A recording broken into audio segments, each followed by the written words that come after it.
You're listening to The Zone, ESPN Radio, 1600 AM, Cedar Rapids. We now leave our network programming to bring you the following special sports presentation. Cedar Rapids Kernels, that's a good time roll. Play ball! Are you ready to let the good times roll? Are you ready for Kernels baseball?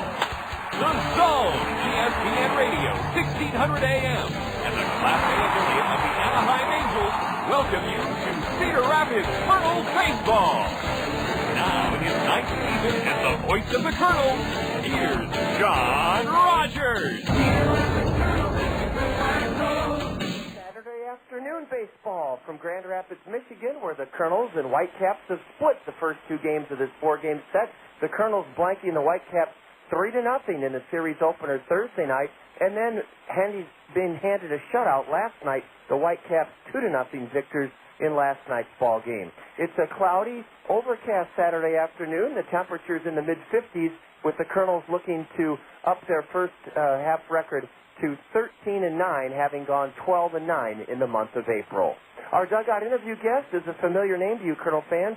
He's been a stalwart the first 3 weeks of the season after getting some time with us last year. Catcher Tommy Duenas from Miami, Florida. Tommy joins us next from Fifth Third Ballpark. You're listening to Kernel Baseball on the Zone. Quiznos Kernels Kids Club members. Did you know that your Quiznos Kernels Kids Club membership card is good for more than just great deals at the ballpark? That's right. By showing your Quiznos Kernels Kids Club membership card at any of the Cedar Rapids Quiznos, you'll receive a free small drink when you buy a Quiznos sub. That's a free small drink with the purchase of a Quiznos sub when you show your Quiznos Kernels Kids Club card. Quiznos, toasty. Advanced Systems, the leader in office technology, is like a great baseball coach when it comes to office productivity. Advanced Systems makes the most of your team. They do it with the latest technology for office productivity from Canon. They're also like a great trainer. Advanced Systems Advanced Life Support makes sure your office equipment runs at peak levels and fixes it fast if things go wrong.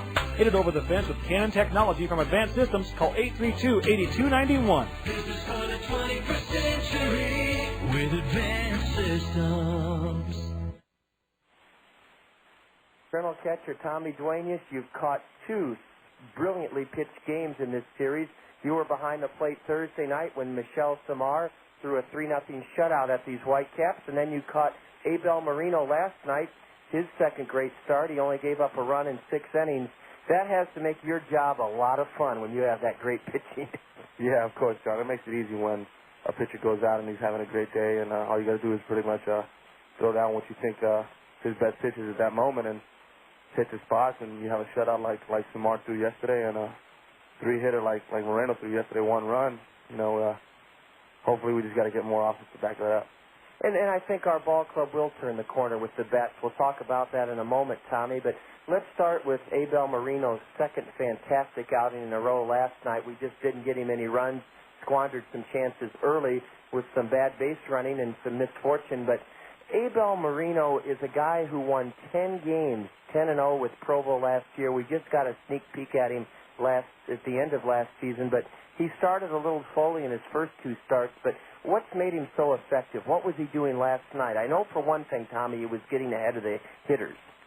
Yeah, he was pretty much spotting up yesterday, throwing his breaking ball in good counts to throw it, and he was throwing it for strikes when he needed to. Not getting in trouble with his breaking ball, not throwing it for balls and getting his hitters counts. Throwing good changes, 1-1, 0-0, keep hitters off balance, keep hitters guessing up there. It looked like he was doing exactly that. And how can you distinguish a guy like Abel in terms of his changeup? He's able to throw it for strikes. At this level, that seems harder for some guys to do. Yeah, at a consistent basis, this level to throw it for strikes is tough. That's why kind of we're on low A balls to kind of figure out how to throw pitches for strikes. He throws it so well. He's got such good confidence. It's his best pitch. He's got such good confidence in it that he throws it with excellent arm speed, and it's so good that it gets hitters to bite on it. Tommy, during a typical game like last evening when Abel's going so well, do you and pitching coach Eric Bennett confer with him at all between innings, or does he sit by himself? How does that work? Sometimes if Benny has something to say to him, if he messes up, like Moreno didn't cover first a couple times yesterday, we gotta you just got to make sure you're on top of that, and you just let them know, you know, Benny does a great job with our pitchers. And sometimes when we see something with certain hitters, we'll talk about it in between innings. Other than that, you know, if he's going good, there's no reason to tell him anything. You know, just a pat on the back and, you know, just keep going. Does Eric Bennett rely on you when you have conferences on the mound with Rafael Rodriguez or Abel Marino? I know Rafi's English is so good now, but what about Abel? Do you speak to him in Spanish, or is his English getting to be so good that you can talk to him in English? Well, I speak to Moreno in Spanish because it's kind of his comfort zone. You know, I don't want to set him outside of a comfort zone when he needs to be comfortable on the mound. So I speak to him in Spanish, and but Benny speaks to Rafi and Moreno in English. They're getting pretty good with their English, so they're getting the hang of it. Tommy, then the Thursday night shutout by Michel Samar. What is it that makes him so effective? I know he just seems to be. He can strike a guy out when he needs to. He works quickly. But what's going to make him such a good prospect? He's a competitor. I mean, Samar he had a great game the night before. Same thing, hit his spots, threw his breaking ball in good counts, threw it for strikes to get in trouble with his breaking ball. And, you know, when a pitcher does that, I mean, he's more than likely going to win the game. He's more than likely going to be the victorious one. You know, best pitch is going to be a hitter's best swing every time, I think. You can't underestimate the value of that quality you just noted with Michel Samar or any ball player, competitiveness, Tommy, and you can see it in a guy, can't you? Yeah, of course. You know whether a guy's ready to throw or he's kind of intimidated by the crowd or he's intimidated by the hitters or the situation. And there's just some guys who just want to pitch. And, you know, he's one of those guys who makes it fun to catch guys like that. Do you get as big a charge out of catching a shutout or a well-pitched game like Abel Marino gave us last night as hitting a home run? Or does a home run still top the feat of catching a brilliantly pitched game? No, catching, it's different. I mean, if I had a choice to catch a one-hit shutout or hit a home run, right now, I'd even though I still pick catching a one-hit shutout, because you're helping that pitcher out, you're calling his game, and you know, you feel like you had a part of that. You're basically a part of that game, and you know, you're just helping him out any way you can. Tommy Duenas is our dugout interview guest here from Grand Rapids, Michigan, where the Kernels and Whitecaps are even at a game apiece in this 4-game series. Tommy, shifting to offense now, I know that you've had a few heart-to-heart talks with Bobby Magallanes, our manager, and you're not pleased with your start on offense, but I have to tell you this, Tommy, you've hit the ball well a couple of times in this series. You've got your average on the climb, and with you and Bobby Wilson sharing time behind the plate, maybe there's a period of adjustment where you need to know exactly what to do between games when you're not starting. I think you're going to come around with the bat. Do you still feel confident in your ability at the plate? Yeah, of course. I mean, it's early in the season. It's only 38 Bs around there. The good thing about this is that most guys start off hot and then they kind of hit their slump, and then I started off slow, so, you know, it could only get better from now. And I feel a lot better at the plate right now, you know, having a good series. Yesterday, just even though I went 0 for 3, the night before went 1 for 3, got bare on a couple good balls, set a field, made a good play, you know, snagged a home run, but it's coming around. It feels a lot better than what it did when we started. We're going to take a break from Fifth Third Ballpark on this Saturday afternoon and resume our dugout interview chat with Colonel receiver Tommy Duenas. You're listening to Colonel Baseball on the Zone. For more than 70 years, Rockwell Collins has been dedicated to providing innovative and dependable aviation electronics and communication solutions worldwide. We also bring a dedication of excellence to our communities to help ensure growth and prosperity.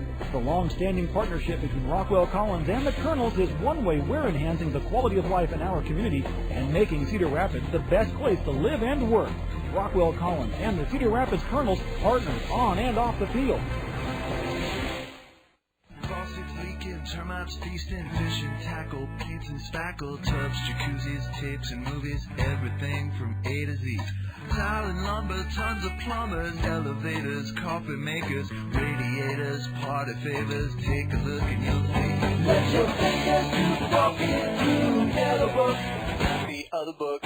When it comes to making their buying decisions, people today let their fingers do the walking through Yellow Book Yellow Pages. It's no wonder. Yellow Book's packed with money-saving coupons, restaurant menus, and vital community info. And with more ads than ever before, it has everything you need right at your fingertips. It's easy to spot. Just reach for the yellow directory with the map on the cover and join the smart shoppers who choose Yellow Book, not the other book. Put your business in Yellow Book. Call 1-800-YB-YELLOW. Let your fingers walk into Yellow Book, not the other book. Tommy, I wanted to ask you a little bit about this past fall with the Florida Marlins winning the World Championship and Pudge Rodriguez, their catcher. What was it like down in your home city, and did you make it to any of the World Series games? Yeah, actually, I made it to, I believe it was game 2 or game 5. No, it was game 5. How'd you get tickets? My girlfriend's sister got us tickets. I guess she got them online or something like that, and they were all sold out, and somehow we were fortunate enough to get them online. My mom was pretty mad because she didn't get any tickets. But, yeah, it was fun. I mean, at the beginning of the year, my mom and Natalie were calling me, telling me that, the Marlins are averaging only 3,000 fans a night. And pathetic, but in Miami, it's sad to say, but there were a bunch of bandwagon fans, So when the Marlins started winning, it was just great. The city was going crazy. Everybody got back on the bandwagon. Yeah, of course. After that, everything was selling out. It was just, wow, Marlins fever everywhere. Were you surprised that Ivan Pudge Rodriguez left the World Championship team for a bigger contract with the Tigers? It's obviously helped Detroit. They've had their first winning season since 1993, but did it surprise you at all that Pudge would leave? A little bit, not much. I mean, it does bear down to being a business, and a catcher of that caliber is just, he's a Hall of Famer, so he can basically go wherever he wants. If he asks for $7 million, he needs $7 million. I mean, he just came from leading a team and winning a World Series, so. Well, Tommy, finally we want to ask you about Bobby Ramos, the Anaheim Angel roving catching instructor. I know he's almost like a father figure to you. He was in town recently working with you, Bobby Wilson, Matt Abram. What did you pick up this time from one of your greatest mentors and friends? Nothing. He just polished me up a little bit. I was, like on my catch, my throwing a little bit. He spotted a couple things real quick and just fixed me up real quick. Just kind of jumping at the ball, throwing to second base, getting my times a little up. So, basically just polish me up and just catching the ball a little bit deeper and allowing my feet to work, which is my best asset, the quickness and getting the second real fast. So. Tommy Duenas, our dugout interview guest here from Grand Rapids. Tommy wanted us to make sure to say hello to his friend Natalie, his mom Judy, and his 9-year-old brother Brian, tuned in down in Miami. Tommy was presented with a $5 gift certificate for serving as our dugout interview guest to any of the area Zio Giano's Italian spaghetti houses. Homemade bread, perfect pasta, the best in Italian cuisine at Zio Giano's. Tommy Duenas, our dugout interview guest. With this series even at a game apiece, the Kernels and Whitecaps clash in Game 3. We'll have it for you, starting lineups in a minute. You're listening to Kernel Baseball on the Zone. Kernels fans, your Cedar Rapids Taco Bell restaurants have something new for you to cheer about this season. A Taco Bell 10 spot. When the Kernels score 10 or more runs in any game this season, you'll score beef tacos for just 39 cents the very next day at any Cedar Rapids Taco Bell. That's a savings of 50 cents per taco, limit 10 per customer. Remember, when the Kernels put up a Taco Bell 10 spot by plating 10 or more runs in any game, you get up to 10 39-cent beef tacos the very next day at any Cedar Rapids Taco Bell. ESPN Radio plays the hits. Drilled deep down the left field line. It is gone. All kind of hits. A swing and a base hit in the left field. The hits of Major League Baseball. Good swung on, grounded out to second. Back to first for the 4-6-3 double play. Nicely done. Major League Baseball on ESPN Radio. From Fifth Third Ballpark in Grand Rapids, Michigan, just 30 miles east of the shores of Lake Michigan. We're here to take on the Detroit Tiger minor leaguers in Game 3 of a 4-game series. The Kernels and Whitecaps have split the first two. The Kernels behind Michel Samar and spectacular defense blanked West Michigan here Thursday night in the series opener 3-0.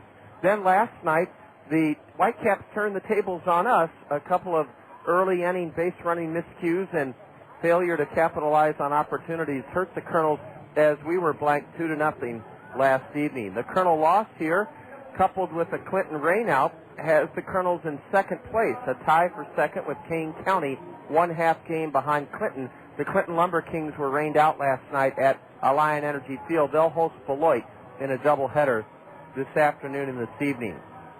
It's overcast and cool. The umpires have arrived on the scene down below, but at home plate to take in the lineup cards from Colonel Manager Bobby Magallanes and 34-year-old West Michigan manager Matt Walbeck.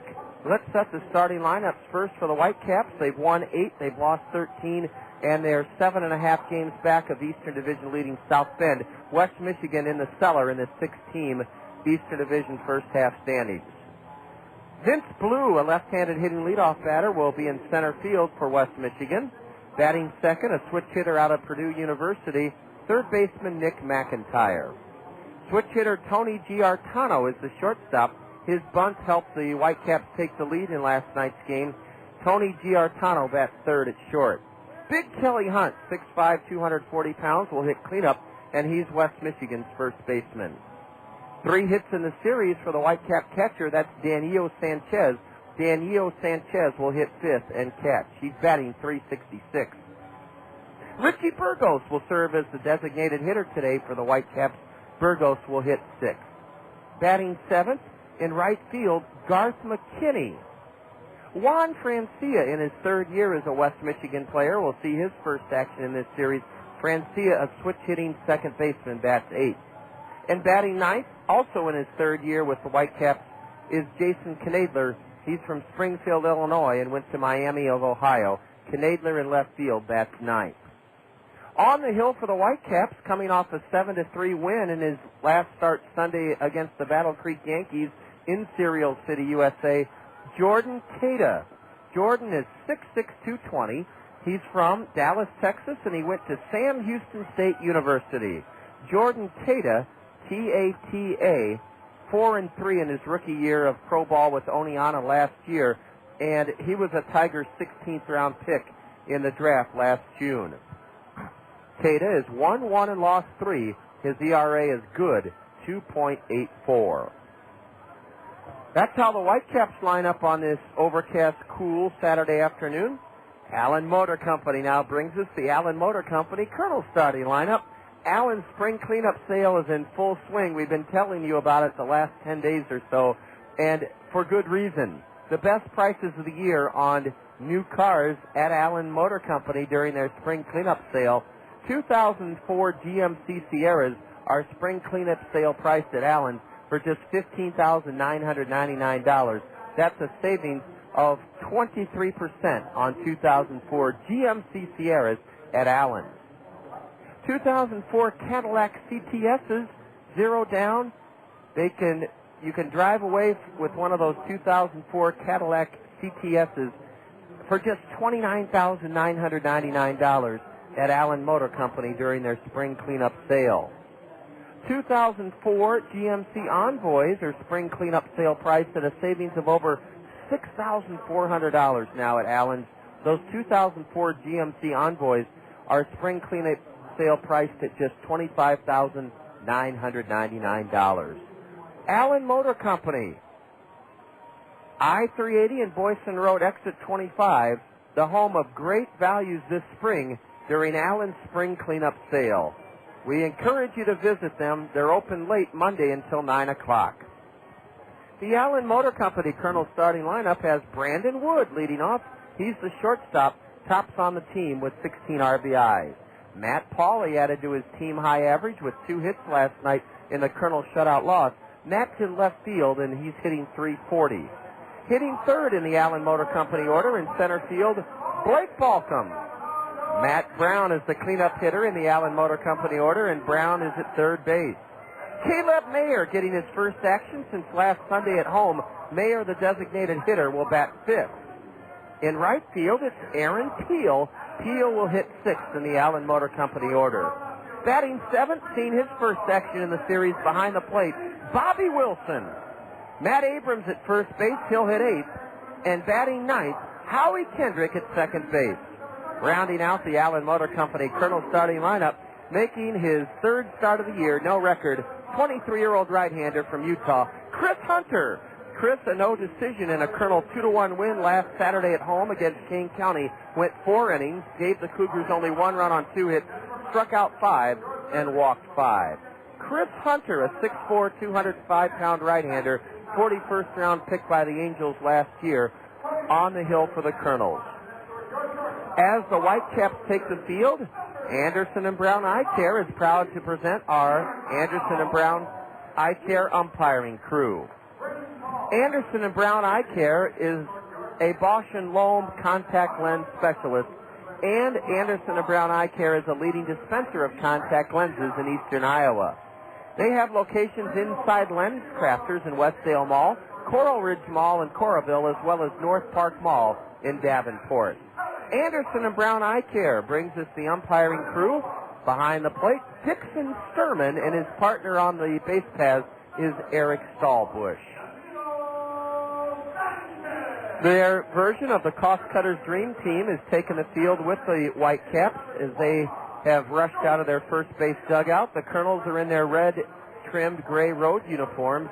West Michigan in all white with big black numbers, their names on the back of their white uniforms, black hats and black socks. We're going to join the public address announcer now. A small band has assembled of both adults and youngsters down below, and let's listen in as they play the national anthem.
Clarinets, trombones, trumpets, cymbals, and drums, composing saxophones and flutes as well, composing the band playing the Star-Spangled Banner. This series is even at a game apiece. It's an overcast, cool Saturday afternoon. I'm John Rogers. Deb Williams is our in-studio engineer. Kernels and Whitecaps come your way in a moment. You're listening to Kernel Baseball on the Zone.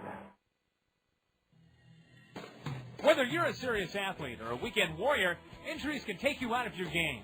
Smart athletes know that Physiotherapy Associates in Cedar Rapids are the experts in the treatment and prevention of sport-related injuries.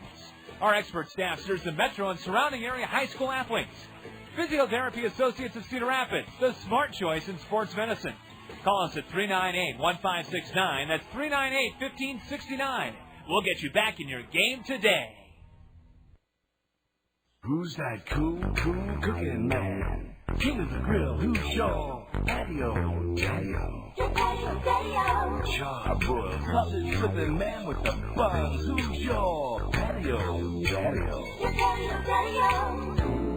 Your Nichols Clement comes number one for taste and fun. Econo Foods is the place to save on Clement's fine products this week.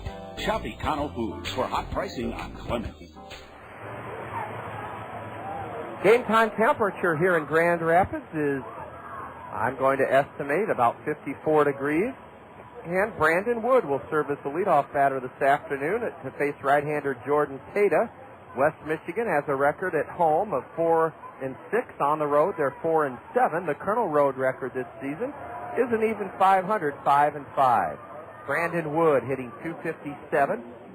A tall, lanky, lean first-round pick of the Angels last year, leads the Kernels with 16 runs driven in. Had an RBI double in the Kernel 3-0 win here Thursday evening. Brandon was hit by a pitch with 2 out in the first inning last night, went 0 for 3. A .257 hitter with 3 homers and, as I said, a team-high 16 RBIs. The game's first pitch from Jordan Tata is upstairs, according to Dixon Thurman. We're underway on a cool, I hesitate to say chilly Saturday afternoon. Now a breaking pitch low and outside from the 6'6" right-hander from Dallas, Texas, 22-year-old Jordan Tata, T-A-T-A. The 2-0 to Brandon Wood. High, ball 3, a fastball. West Michigan's pitching staff is ranked 6th in the Midwest League with a 3.46 team ERA. The Kernels team batting average is .227, 12th in the 14-team Midwest League. There's a strike to the right-handed hitting shortstop, Brandon Wood, 3-1. Brandon stands straight away from the right side. And the 3-1 delivery is inside, and Brandon Wood has drawn a leadoff walk here in the top of the first inning, something the Kernels would like to do a lot more of, and that is reach base via walks. Matt Pauley has had a terrific series, 3 for 6 at the plate, 2 for 3 last night, including reaching on a 2-out walk in the first inning. Pauley, 23 years old, a left-handed batter, wears a pair of white batting gloves, and takes outside and high ball 1 from the big right-hander. Nick McIntyre's at third for West Michigan. Up the middle, Tony Giartano at short, Juan Francia at second, and big Kelly Hunt towering over everybody at 6'5", 240 at first base, holding Brandon Wood. Brandon's not running, and Pauley takes a strike on the inside corner. In the outfield, Jason Knadler in left, Vince Blue in center, and Garth McKinney in right.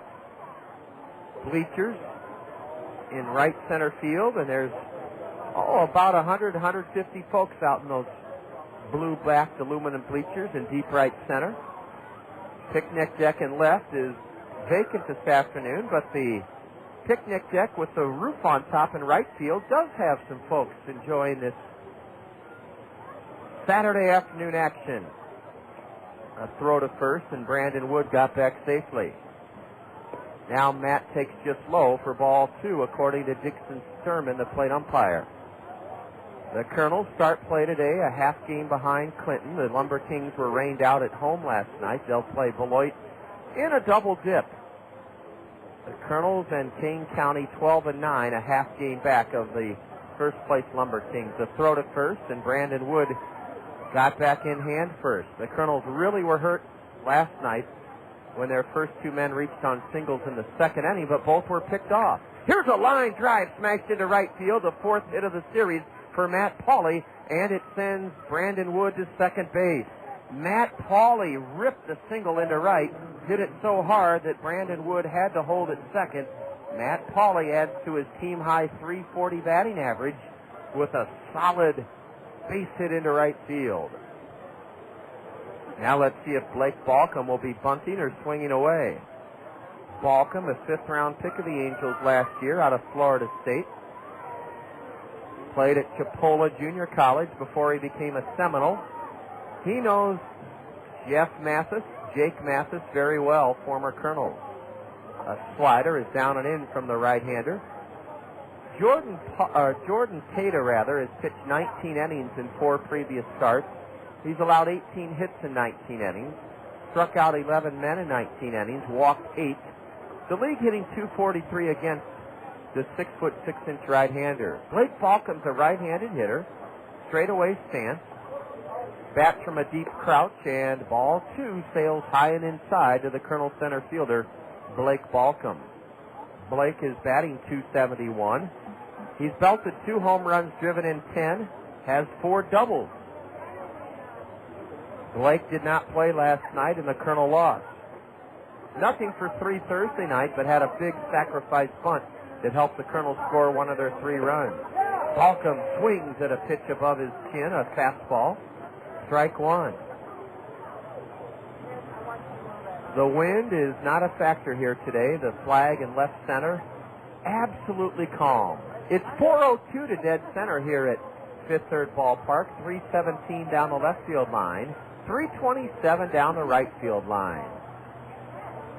Blake squares to punt and pops it foul, and Daniel Sanchez just can't get there. Daniel Sanchez came about 2 feet short of getting that bunt attempt by Blake Balcom. It was popped up foul and landed 2/3 of the way to the backstop. The count even now to Balcom, 2-2. He's up with 2 on and nobody out in the top of the first inning. This pitcher, Jordan Tato, walked Brandon Wood, and then Matt Pauley ripped a single into right. Balcom was up 2-0. Now it's 2-2 to Blake.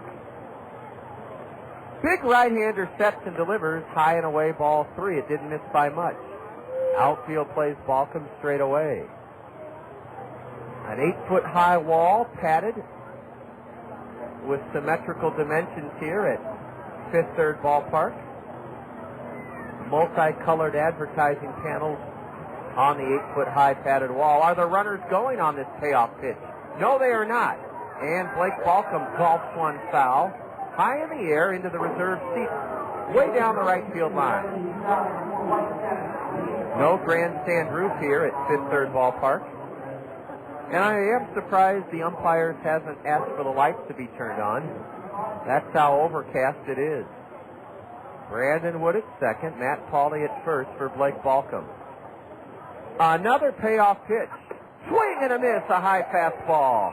Blake couldn't lay off that high heat. He swung at ball 4 and 1 out in the Colonel first inning. When you're struggling like we are offensively, everybody takes it upon themselves to do just a little bit extra.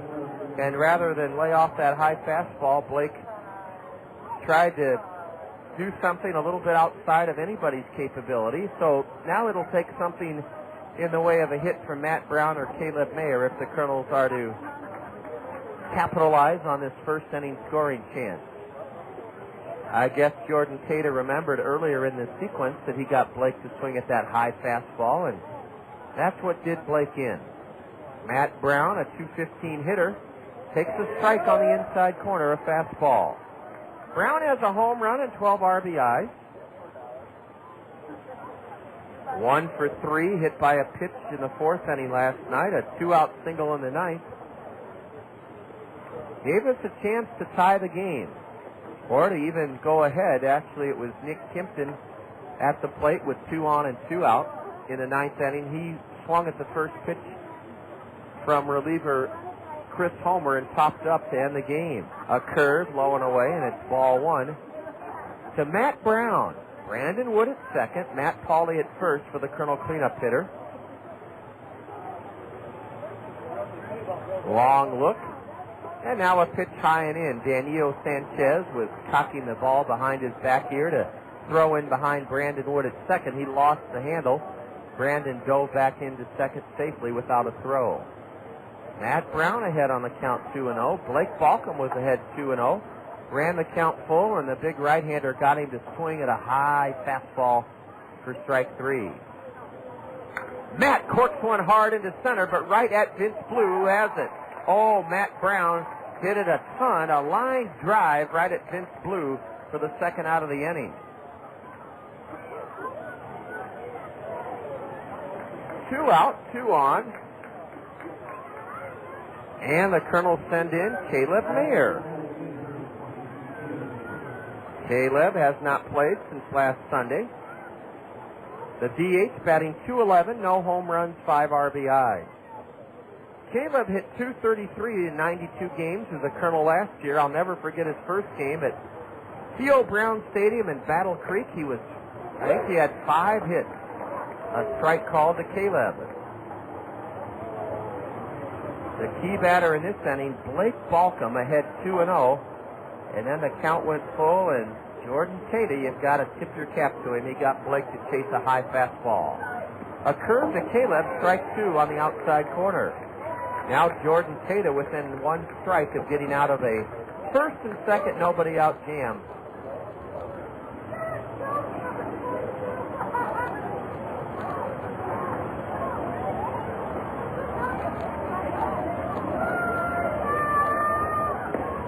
Fastball is low and outside to the Colonel DH. Mayer, no homers, 5 RBIs, .211 average. Caleb's a right-handed hitter.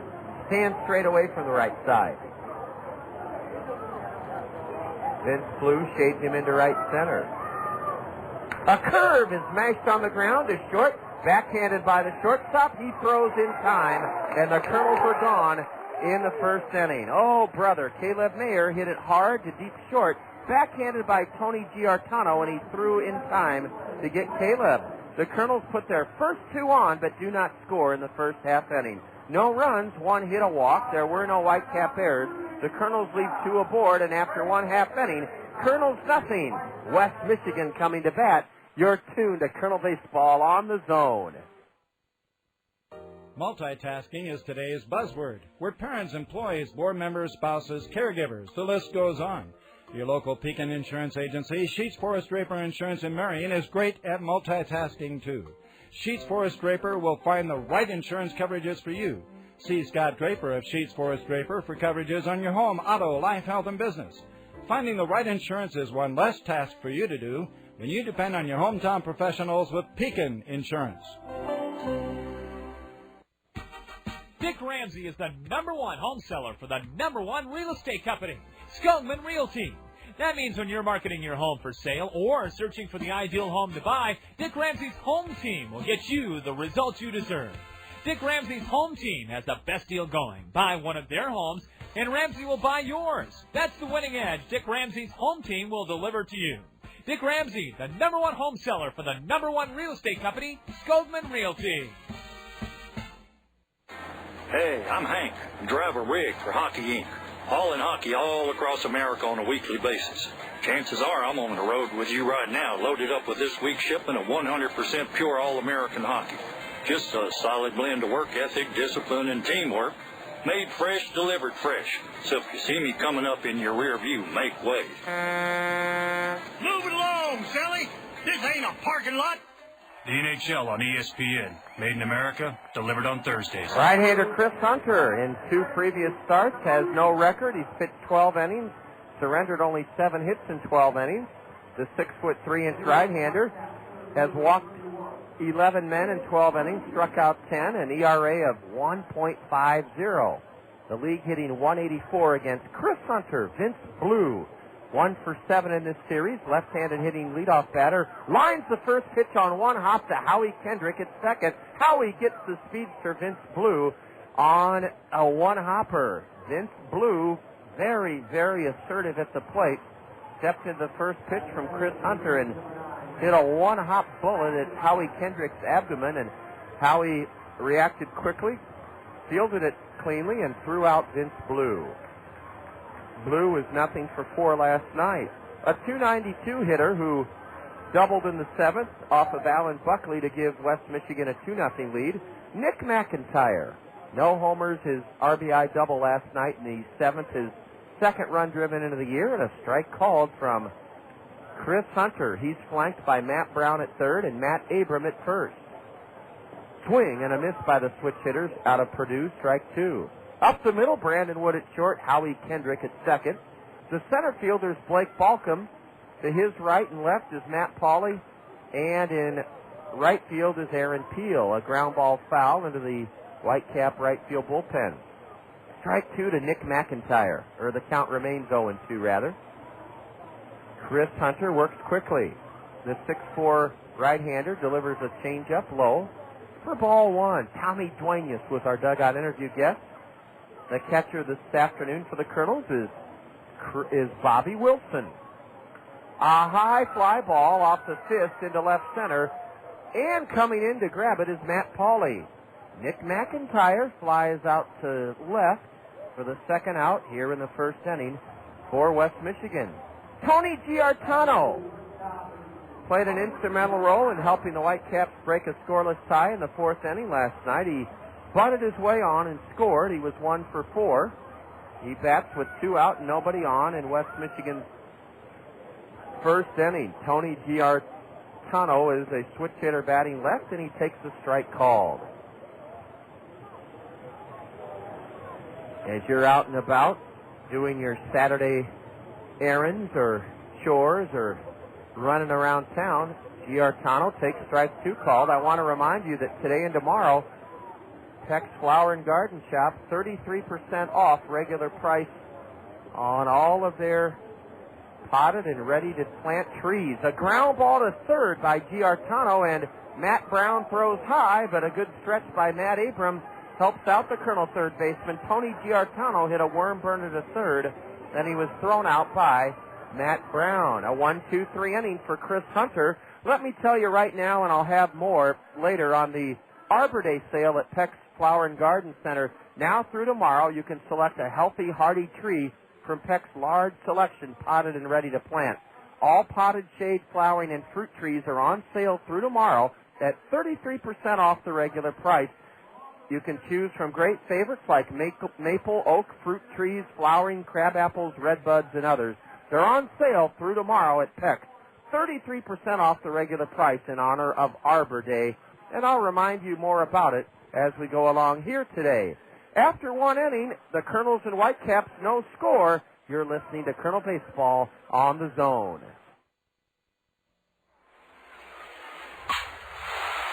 A batter connecting with one right on the sweet spot is one of the most comforting sounds of summer. Thanks to Comfort Solutions by Banks, you can experience the comforting sounds of our national pastime in a home comfort system from Lennox. You can count on Comfort Solutions by Banks for friendly sales and service, free quotes, and high-efficiency, environmentally friendly Lennox equipment. Receive up to a $1,000 rebate or up to a 10-year extended warranty with the purchase of qualifying Dave Lennox Signature Collection home comfort systems from Comfort Solutions by Banks. Offer expires May 31st, 2004. One offer per qualifying installation. Lennox, making your home a better place. Lennox dealers include independently owned and operated businesses. See your participating Lennox dealer, Comfort Solutions by Banks, for details. Airport National 27-hole Public Golf Course invites you to join our golf family all year with these great specials. 2-for-1 green fees with cart, 2-for-1 range ball, 2-for-1 mini golf. Listen to this unbelievable new special. Only $25 per person for unlimited golf with cart all day long on weekdays, and only $27 per person for unlimited golf including cart on weekends. Play unlimited twilight golf till dark with free riding cart for only $16 per person. Enjoy fast, friendly, and fun family golf at Cedar Rapids Airport National. Right-handed hitting Aaron Teal, leading off the Colonels' second, looks at a strike at the knees. No score. Colonels put their first two on in the first half inning, but Jordan Cada got the next three. Chris Hunter mowed through the top three in order in the bottom of the first inning. Ball one down and in to Aaron Teal. Right-handed hitter batting .241. Has belted 4 homers and driven in 8 runs.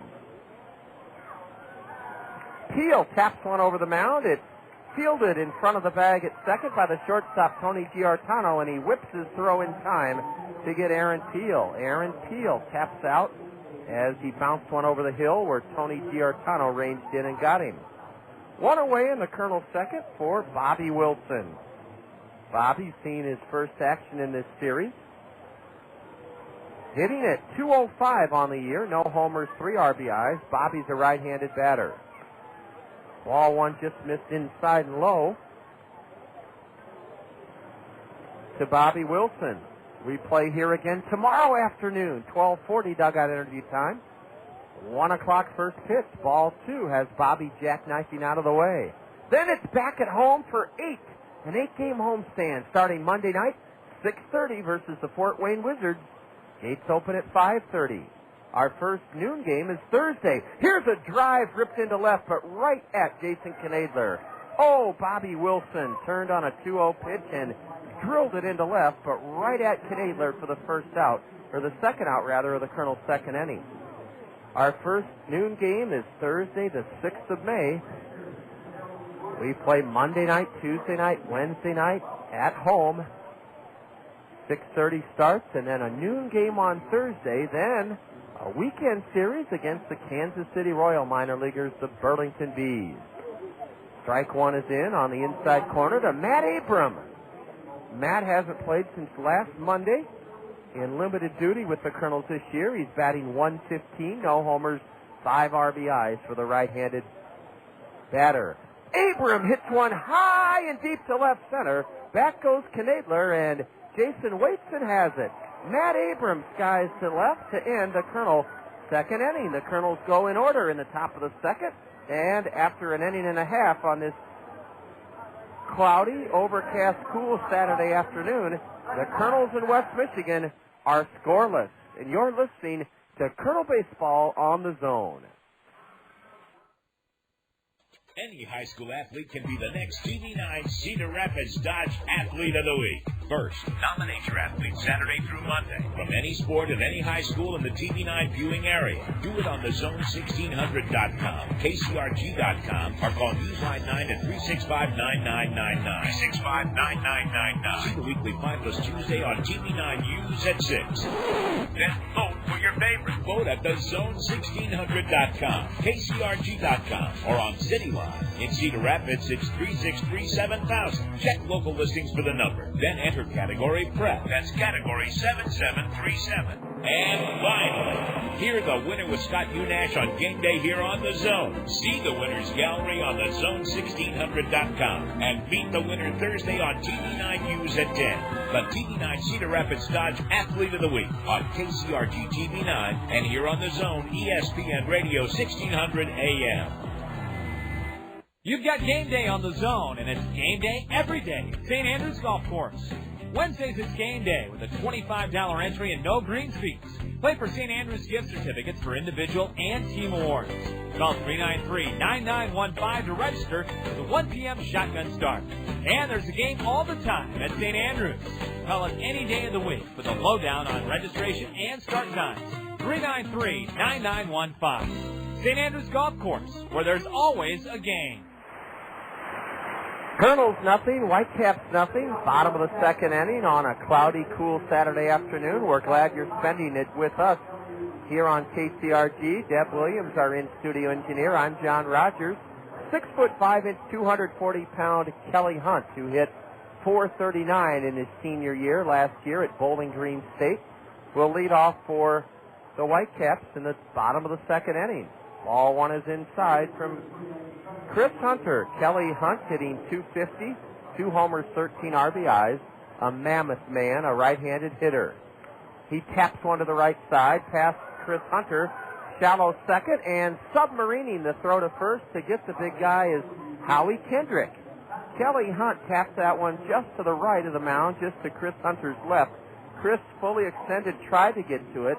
It got by him, but there was Howie Kendrick to come charging in, and Howie came all the way in on the grass and then had to whip his throw quickly to Matt Abram to get Kelly Hunt. 1 out in the second, 4 in a row, retired by right-hander Chris Hunter. Daniel Sanchez is 3 for 7 in the series. He's batting .366. Right-handed batter, and a beautiful breaking pitch on the outside edge is a strike to Daniel Sanchez, who I've described as looking like a fire plug. Another Uncle Charlie, this one low, and it's 1-1. Daniel with no homers, 7 RBIs, but a .366 average. 2-out RBI single off Sean Rodriguez's glove last night in the fourth gave West Michigan a 1-0 lead. Daniel catching for the third straight game. Chips one foul off his back foot, and he's hobbling around the backside of the dirt batting circle trying to get rid of that pain. Daniel Sanchez from the Dominican Republic, 23 years old. Hit .264 with Oneonta in 38 games last year. 5 homers, 23 RBIs. He swings at a curve in the dirt and misses it. Bobby Wilson tags him, and there are 2 gone quickly. Chris Hunter off to a dynamite start. Has retired the first 5 Whitecaps here in the second inning. Kernels shut out at West Michigan Thursday night, 3-0 behind Michelle Samar and spectacular defense. Last night, the Whitecaps turned the tables on us, and they blanked us 2-0. A pitch inside, ball 1 to left-handed hitting Richie Burgos. B-U-R-G-O-S, Richie hitting .241. Swings at a high fastball, tips it foul into Bobby Wilson's glove, strike 1. Richie Burgos hit .288 in rookie ball in Oneonta, New York last year in 34 games. He loops one foul, just to our left, above one of the windows of the suites. The suites here do not have seats that hang out from their interiors. You are self-contained, and all you can do is look out windows. A tap foul, pass first. And the count remains 1-2 to Richie Burgos. Richie from Cal State Fullerton. Left-handed batter with a slightly open stance. Grounds one sharply to Howie Kendrick. He's been busy in this series. Howie already has 3 assists this afternoon as he gets Richie Burgos to retire. West Michigan. Chris Hunter has 2 perfect innings under his belt, and as we go to the third, the Kernels and Whitecaps are scoreless. And you're tuned to Kernel Baseball on the Zone. Toyota Financial Services of Cedar Rapids understands the importance of reading in the lives of our community's children. That's why they're proud to fund the 6th annual Toyota Financial Services Kernel Summer Reading Program. The generous support of Toyota Financial Services will result in Kernel players conducting a record 32 elementary school assemblies this spring to encourage girls and boys to read throughout the summer. Their reading accomplishments will be recognized by Toyota Financial Services with fabulous rewards. Toyota Financial Services, a true hero to the Kernels and the youth of our community. On the outside, everything looks fine. But on the inside, an unseen enemy is plotting the destruction of your home. Termites. Termites can be deadly to your home unless you fight back with certified pest and termite control. Yes, termites have made their way to Iowa, and they can cause extensive damage to your home before you even know they're there. It takes a trained professional to look in all the right places. Don't risk your home. Call the experienced, licensed, and insured experts at Certified Pest and Termite Control. 1 in 5 homes inspected have shown signs of termites. Certified offers guaranteed inspections and a 10% discount for seniors. Locally owned and operated, Certified carries a full supply for the do-it-yourselfers. Look for the giant ant at 1141 16th Avenue Southwest. Don't take a chance.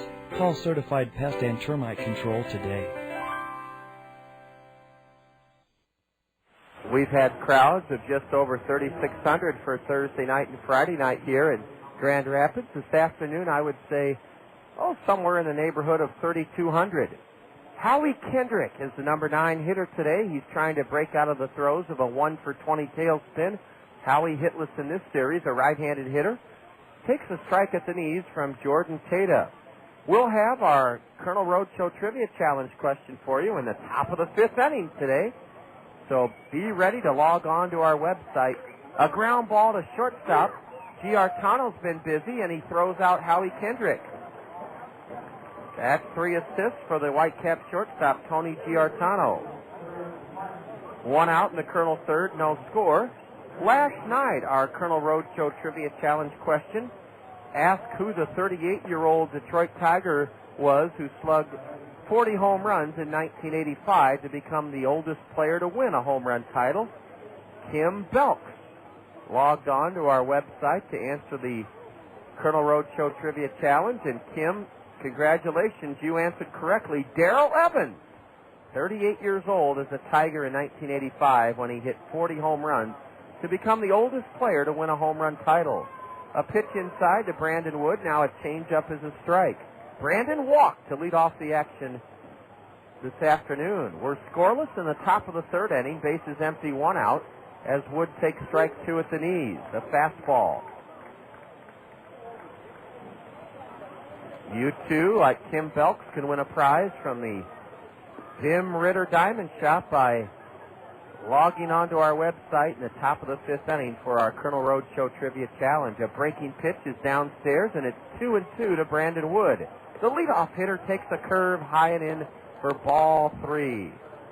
Brandon has been thrust into the leadoff slot this afternoon. The slot ordinarily occupied by Quan Cosby or Howie Kendrick. Payoff pitch is drilled into right center. Vince Blue will not get it. He gets it on 1 hop and holds Brandon Wood to a long single. Well, Vince Blue didn't catch it in the air, but he made a heck of a stab on 1 hop to prevent Brandon Wood from getting at least a double. A long single tagged into right center by Brandon Wood. He has the Kernel's 2nd hit of the day. Brandon Wood's aboard for the red-hot Matt Pauley. Pauley hammered a single into right, sending Brandon Wood to second. Back in the third inning, let's see if Bobby Magallanes, with the Kernels struggling to score runs, will put on a hit and run here. Brandon Wood, 0-for-2 in stolen base attempts. Draws the throw, and he's back safely at first. Brandon thrashed one into right center, a one-hopper to the left of Vince Blue, who cut it off. Ball one, a change in the dirt to Matt Pauley. Matt started today with a .340 batting average, tops on the team, and he promptly singled into right field in the first inning, his fourth hit of the series. Wood is leaning back, or diving backhand first into the bag, as big Jordan Tata threw over there again. There was an umpire in the National League for years by the name of Terry Tata.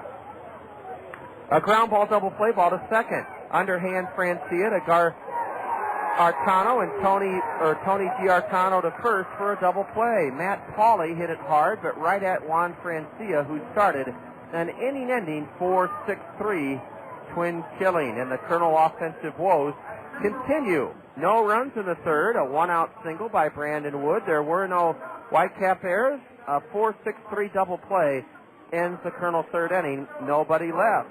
After 2.5, we're rolling right along. Kernels nothing, Whitecaps nothing. You're listening to Colonel Baseball on the Zone. Benjamin Franklin once said, "Glass, china, and reputation are easily cracked, but never well mended." At Benjamin Franklin, the Punctual Plumber, we believe you deserve respect for favoring us with your business. We'll never forget that. That's why we do our best to give you service so special you'll want to tell your friends about it. We believe that honesty is the best policy. Benjamin Franklin said so. You know it. Our plumber will arrive at your house fully uniformed. You never have to wonder or fear who's at your door, because only the few, the best, and the talented can wear the Benjamin Franklin uniform.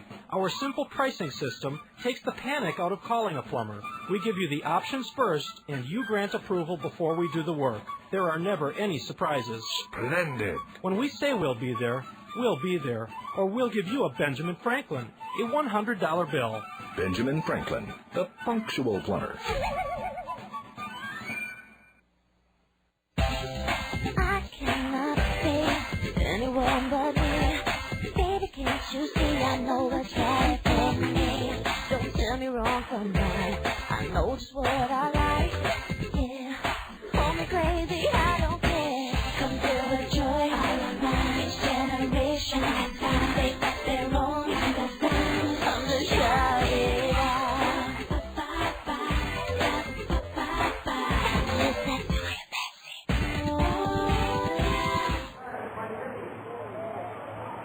Lower third of the Whitecap order, in their half of the third, no score. Chris Hunter has set down the first six he's faced here today. Garth McKinney, a tall, lean, right-handed batter, 6'3", 210, from Johnson City, Tennessee. Went to Walters State Community College in the Volunteer State. Lays off a pitch inside, ball one. Garth hitting .088, a home run, 2 RBIs. McKinney stands straight away from the right side and bounces one to short. Brandon Wood near the base at second has it and throws Garth McKinney out. That's 7 in a row for Chris Hunter. Chris's last start was Saturday at home against Kane County. He went 4 innings, surrendering a run on 2 hits. He fanned 5, he walked 5. Now he'll face a speedster, a switch hitter, Juan Francia. Francia, in his third year as a Whitecap, dances out of the way of a pitch inside. Juan is 5'9", 160 from Venezuela. Had 500 at-bats here 2 years ago and hit .270. Had 400 at-bats here last year, hit .240. Strike one called to Francia. Juan stole 53 bases 2 seasons ago as a Whitecap, 31 last year. He swings and misses. His feet were moving towards first base, kind of in a Maury Wills drag bunt mode, only he wasn't trying to bunt. He was trying to swing with his feet moving, and Juan Francia is in the hole, 1-2. He shoots one into center, but right at Blake Balcom for the second out. Juan Francia got good wood on it, but lines to center. 2 away in the Whitecap third inning. 8 in a row, retired by Chris Hunter, the right-hander. With the bases empty and 2 out, Jason Knadler may try to lay a bunt down. Knadler, a 6th-round pick of Detroit in 2001. He, like Juan Francia, in his 3rd season as a Whitecap. Jason's 23 years old. Batting .259, no homers, 3 RBIs. Knadler 1 for 3 last night, singled and stole second with 2 out in the 3rd inning. He's 1 for 5 in the series. He loops one to second. Howie Kendrick has it at his ankle top to end the inning. And 3 perfect innings for Chris Hunter. Jason Knadler, first pitch swinging, hit it off the end of the bat and cued it in the air. A soft liner to Howie Kendrick. 9 up and 9 down by Chris Hunter, the Colonel right-hander. Perfect through 3 innings. And as we go to the 4th, the Colonel's nothing, the Whitecaps nothing. You're listening to Colonel Baseball on the Zone. It's a good bet. Many of you have unwanted, perhaps now working, bulky items taking up space in your basement or garage. Well, now's the time to get rid of them during the annual bulky item cleanup in Cedar Rapids. The do's and don'ts are spelled out in a flyer you received in the mail recently. It lists the wood and plastic articles city crews will pick up when they come to your neighborhood, and explains how to dispose of unwanted appliances, tires, and scrap metals. Or check the city's website for all the details. This reminder from your friends at Cedar Rapids Solid Waste and Recycling.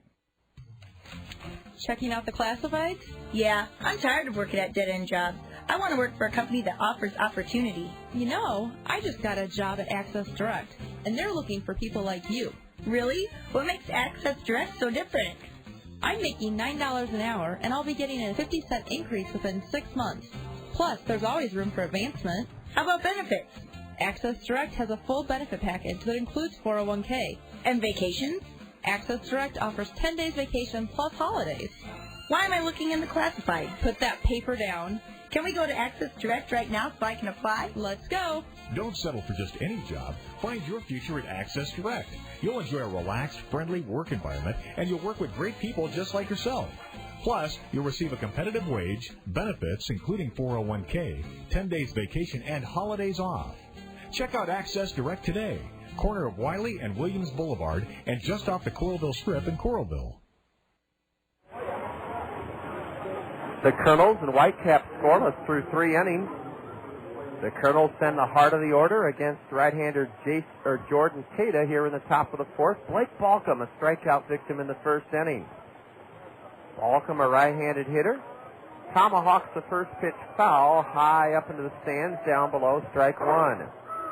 If you're looking for an experience that your child will talk about the rest of the spring and summer, I recommend you get to either of the Culver's Frozen Custard and Butterburger restaurants and register your daughter or son for their chance to be chosen as the Culver's small fry of the game.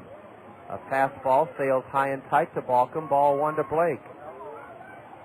You register your child at Culver's Frozen Custard and Butterburgers for a chance to be drawn as the Culver's small fry of the game. A ground ball at third, a curveball it was, and a high throw by the third baseman pulls Big Kelly Hunt off the bag.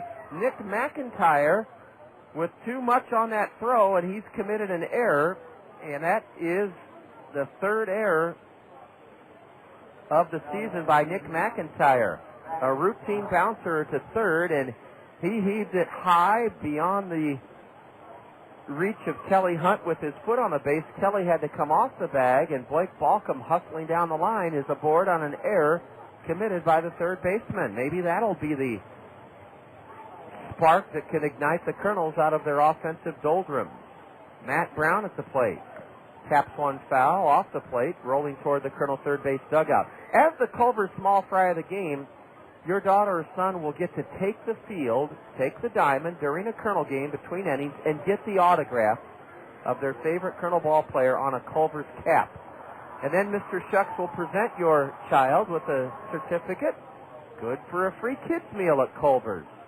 And all you have to do is visit either of the Culver's Frozen Custard and Butterburger restaurants to register your son or daughter for that fabulous opportunity. A bouncer to third, double play ball. McIntyre to second, out. Throw to first, out. Double play. The second double play in as many innings turned by West Michigan. Matt Brown hit a one-hopper to the third baseman, and Nick McIntyre made up for his throwing error by starting it around the horn, 5-4-3. Well, we're going to just have to start some of our runners. It's that simple. When you're in as bleak an offensive funk as we're in right now, you've got to make something happen. You can't just expect the hitters to do it because the hitters aren't doing it. A ground ball foul dribbling towards the first base Whitecap dugout off the bat of Caleb Mayer. He grounded out to short to end the Colonel first inning. No, we're not working deep into counts. We're not being patient at the plate, and we're certainly not putting any pressure on the defense. Matt Brown rips one foul, Caleb Mayer rips one foul into the backstop. He's in the hole, 0-2. But let's look at the bright side. Our pitching has been just terrific in this series. Thursday night, Michelle Samar. Last night, Abel Marino. Today, Chris Hunter, perfect through 3 innings. A curve in the dirt to Caleb Mayer. Base is empty now, 2 out. No, when you're struggling like we are offensively, you just have to do something to shake things up. And usually that means starting runners, trying to put pressure on the defense. Pitch smacked into left underneath the glove of Nick McIntyre. Caleb Mayer has the third Colonel hit of the day. Caleb singling underneath the third baseman's glove is aboard at first for Aaron Peel. And I know it doesn't make a lot of sense when you don't have tons of team speed in the lineup today. But even if you don't have team speed, sometimes when you're in a rut offensively, you still have to start runners. And if they're thrown out, they're thrown out. But you're at least trying to make something happen by putting pressure on the defense. That's what the Whitecaps smell. They pitch out, ball 1 to Aaron Peel. Bobby Magallanes coaching at third, the manager for the Colonels, and Justin Bachman, 1996 Colonel shortstop, played in the big leagues with the Anaheim Angels. Justin, our hitting coach, coaching at first. Peel wraps one foul over the backstop for strike 1. Aaron grounded out to short to open up the second inning. Those Culver's frozen custard and Butterburger locations, easy to find. One is on the southwest side in front of the Windsong 12 Theater Complex across from Westdale Mall. The other on North Center Point Road in Hiawatha across the street from Allen Motor Company. That's where you can register your daughter or son for their chance to be chosen as the Culver's Small Fry of the game. Ball 2 high to Aaron Peel. Now a throw to first, and Caleb Mayer back standing up. The Colonel average is a team 227, 12th of 14 teams in the Midwest League, yet we have a winning record 12-9. A pitch stroked foul off the end of the bat by Aaron Peel onto the grass slope seating berms down the lines here. This one down the right field line by Aaron. A dark green padded wall serves as the hitter's eye or backdrop here at Fifth Third Ballpark, formerly Old Kent Park. Old Kent, a bank, was sold or bought by Fifth Third. Caleb not running, and a little looper off the batter's fist to second. Juan Francia backpedals into the grass in shallow right and has it. Aaron Peel was jammed, and he pops out to second to end the Colonel fourth inning. No runs for the Colonels in the fourth. 1 hit, 1 error by the Whitecaps, but they turned their second double play of the afternoon, and the Colonels strand a runner. We've left 3 in 4 frames. Back to the hill goes Chris Hunter. No offense to back him after 3.5. Colonels nothing, West Michigan nothing. You're listening to Colonel Baseball on the Zone.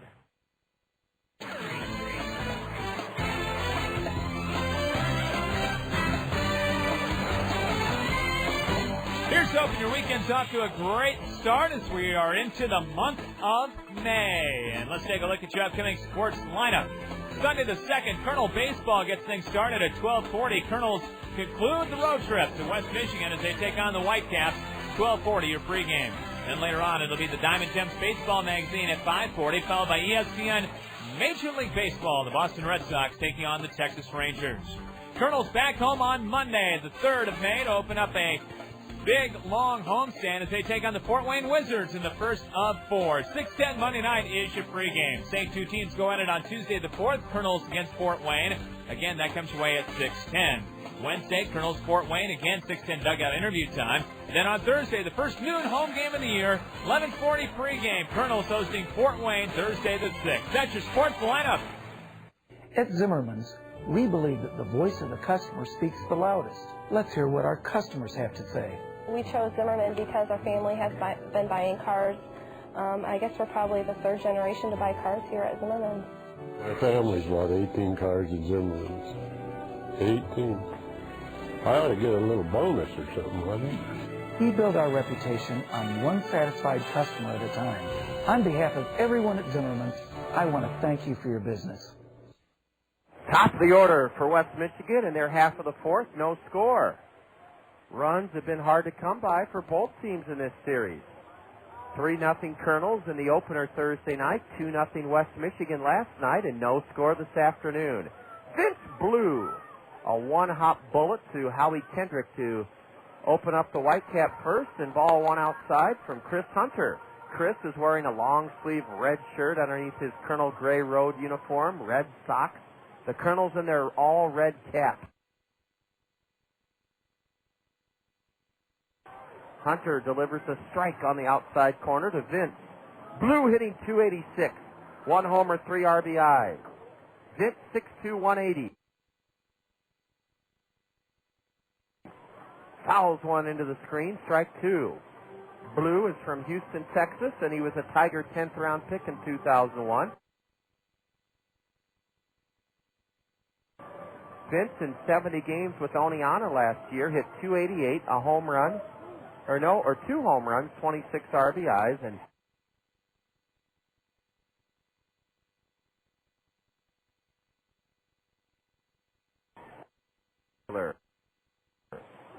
following the lead of fellow starters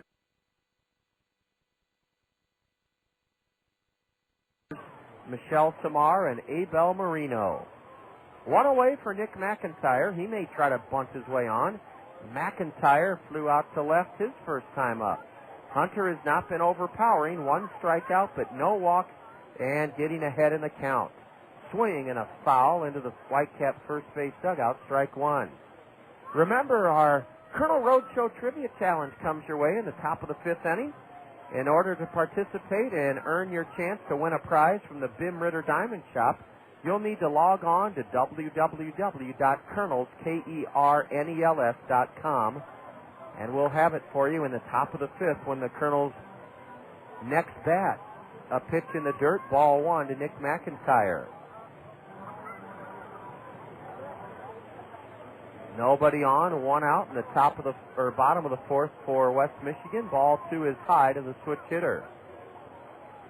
McIntyre, an RBI double in the 7th inning last night to give the Whitecaps an insurance run. He smacks 1 foul into the backstop, strike 2. A video screen, not quite as high quality as we have in our new stadium, is about 60 feet to the right of the left field foul pole. A change up, and it's swung on and missed. Nick McIntyre fans, and that is now 11 straight retired by Chris Hunter. The Whitecaps do not have a base runner yet today. Nick McIntyre gone on a changeup, swinging, and there's 2 away with nobody on for Tony Giartano. He grounded out to Matt Brown to end the first inning. Giartano swings and misses, strike 1. Boy, Chris Hunter is firing aspirin tablets at these Whitecap hitters here in the first part of the game. Time is called as Giartano steps out. Matt Brown playing the switch hitter well off the line, about 18 feet off the line at third. Even with the base is the Colonel third baseman. And a bouncer to third. It's a fair ball. Matt Brown throws it away, and the Whitecaps have a runner headed to second, and he's safe. Matt Brown would have been better off not throwing that ball. it's the first base runner of the day for the Whitecaps. It's going to be ruled a hit and an error. A hit and an error. Tony Giartano squibbed it off to the left, and they've given Tony Giartano an infield single and then a throwing error by Matt Brown. E5. Matt just made a poor decision. When he fielded the ball, he either needed to set his feet and then try to throw, or just take a bite out of it, put it in his pocket, and say infield single. But Matt tried to do too much. He threw with his feet scissoring in the air in front of third base and threw it way high. Now a ground ball to Brandon Wood. He backhands it, and he has his man, Kelly Hunt, has grounded to short to end the Whitecap fourth inning. First pitch swinging with the runner in scoring position. Kelly Hunt grounds to short. No runs for the Whitecaps in the fourth. Their first hit, a two-out infield single. One Kernel error, a throwing error by Matt Brown, and West Michigan strands their first runner of the afternoon. We go to the top of the fifth inning. Our Kernel Roadshow Trivia Challenge comes your way, so go ahead and log on now to www.kernels.com and get ready to try to earn a prize from the Bim Ritter Diamond Shop. It's the Kernels nothing, the Whitecaps nothing. After 4, you're tuned to Kernel Baseball on the Zone. Everyone wants their print and copy needs to be done right and to be done on time. Copyworks will meet those expectations. Copyworks will see to it that your work is of the highest quality. They'll do that by consulting with you at your place of work. Copyworks stands behind their work for you. It will be done right and it will be done on time. You can count on Copyworks to come through for you. When it's important to you, Copyworks lets your work shine through. Copyworks, Copyworks.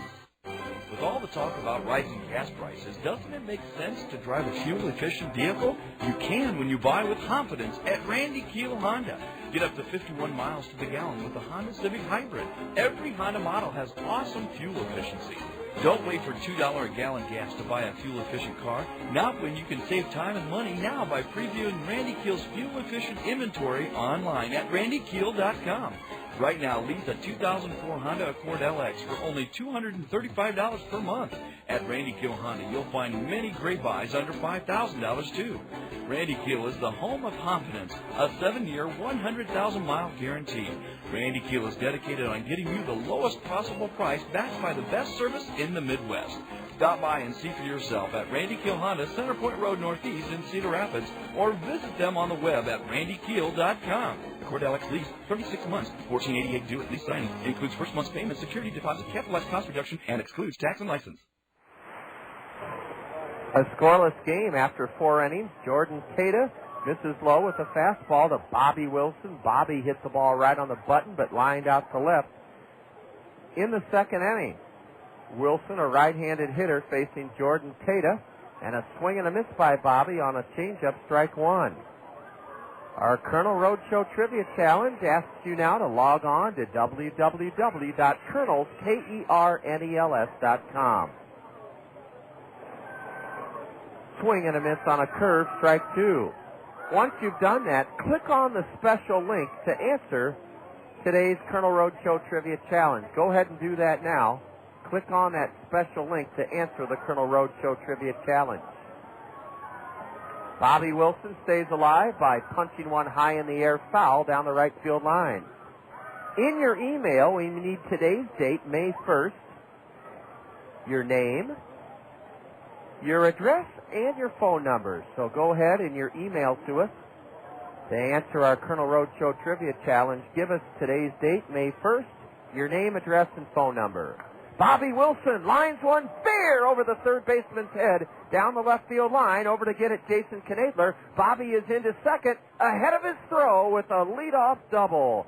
Bobby Wilson on a 1-2 pitch lined it over the leaping head of Nick McIntyre at third, and Bobby Wilson's in ahead of that throw from the left fielder Knadler with a leadoff double. The Kernels have a runner in scoring position in this scoreless duel with nobody out in the top of the fifth inning. The batter, Matt Abram. Will Abram be bunting or trying to hit the ball to the right side of the infield to get Bobby Wilson over to third? Let's see. He's bunting. It's a great bunt. The third baseman has no play but to throw to first for the out. Oh, Matt Abram with excellent fundamental execution as he bunted to the third baseman, Nick McIntyre.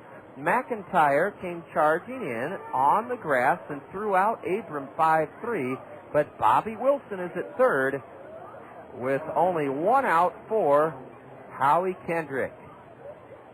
And the Kernels have a chance to take the lead with a runner at third and one out here in the top of the fifth inning. Howie Kendrick grounded out to short his first time up.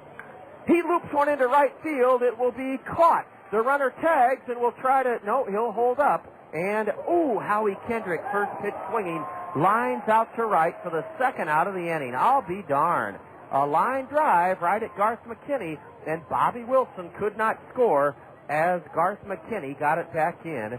Now it'll take a two-out hit from Brandon Wood. Boy, we just can't get that runner home as Howie Kendrick got good wood on it, but lined it into right for the second out of the inning. Our Colonel Roadshow Trivia Challenge question: what Dodger hurler recorded... Well, let me start again as Brandon takes inside ball one. What Dodger hurled a record 59 consecutive scoreless innings in 1988? That's our Colonel Roadshow Trivia Challenge. Brandon Wood has reached twice already today, a walk and a single. A strike called. It's 1-1 to Wood. Our Colonel Roadshow Trivia Challenge. What Dodger hurled a record 59 consecutive scoreless innings in 1988? Bobby Wilson at third. A pitch in the dirt blocked by Daniel Sanchez to save a run. Remember to play along with our Colonel Roadshow Trivia Challenge. Just log on to our website, www.kernels.com. Click on the special link to answer the Colonel Roadshow Trivia Challenge. The 2-1 to Brandon. Strike two called with the letters on the outside corner. In your email to us, we need today's date, May 1st, your name, address, and phone number, and the answer to this question: what Dodger hurled a record 59 consecutive scoreless innings in 1988? The 2-2 to Brandon, way outside, ball three. Bobby Wilson doubled to lead this inning off, was bunted over to third by Matt Abram, but Howie Kendrick lined out to right. Garth McKinney's throw home held Bobby Wilson at third. Jordan Tata, 6'6" right-hander, has his sign, and the payoff pitch up and in hit the bat of Brandon Wood and ricocheted to the padded base of the backstop. We'll do it again. No score, top of the fifth inning. And you've had a chance to answer our Colonel Roadshow Trivia Challenge. We'll have the answer and congratulate the winner tomorrow. Brandon Wood stays alive by looping one foul into the reserve seats above the West Michigan first base dugout. Brandon thrown off stride by a Jordan Tata curveball. Put the ball in play, fouled it off.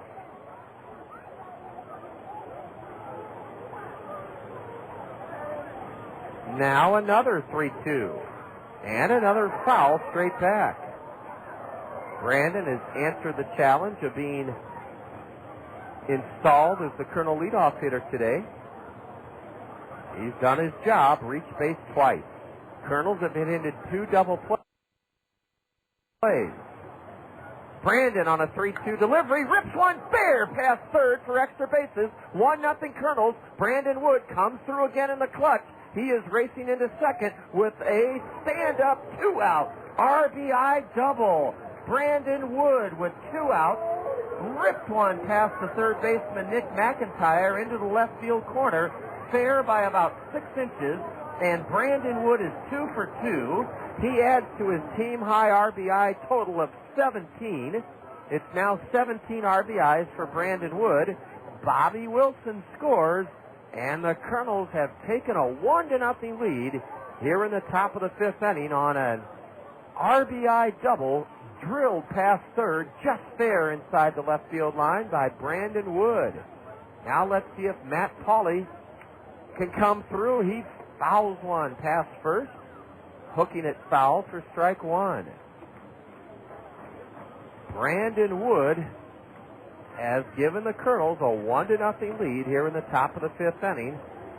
Chasing home Bobby Wilson on a 3-2 pitch. Bobby started the inning by doubling past third, just like Brandon Wood just did. Now Matt Pauley, 1 for 2, swings at a changeup and misses strike two. Pauley in the hole, 0-2. Brandon fouled off 3 full count pitches before he cranked the double hard past third.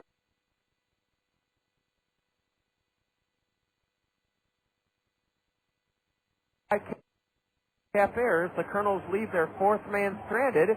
We're going to keep it here and give you some more details about the Arbor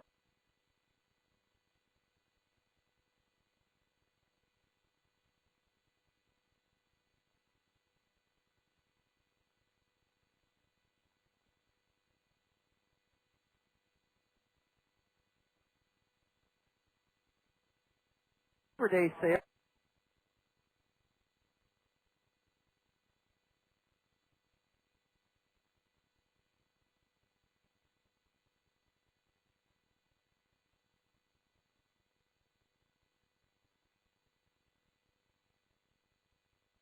Hard selection, potted and ready to plant. All potted shade at 33% off the regular price in honor of Arbor Day. Plant a PEX tree in 20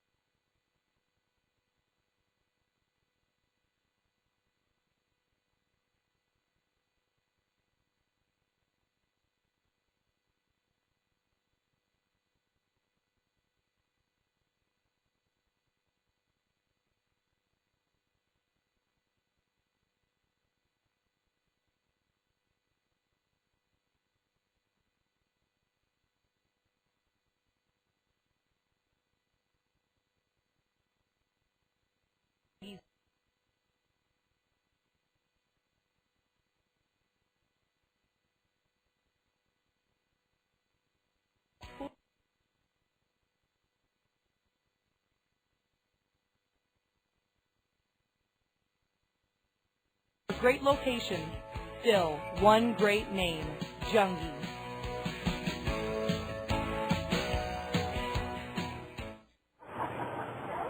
Chris Hunter is allowed an infield single, struck out 2 and walked none through 4 innings. A lefty, Scott Hindman, is on his feet in the Colonel bullpen, or is that Nick Touchstone? It's Nick Touchstone. Ball one is inside to Daniel Sanchez. Daniel fanned in the second inning. Bottom of the fifth, 1-0 Kernels. Daniel Sanchez drills one to right, but there's Aaron Peel drifting a few steps to his left, a one-handed. Daniel Sanchez hit it hard, but into right for Aaron Peel. 1 out in the Whitecaps fifth inning, 1-0 Kernels. A leadoff double by Bobby Wilson in the fifth. He was bunted to third by Matt Abrams.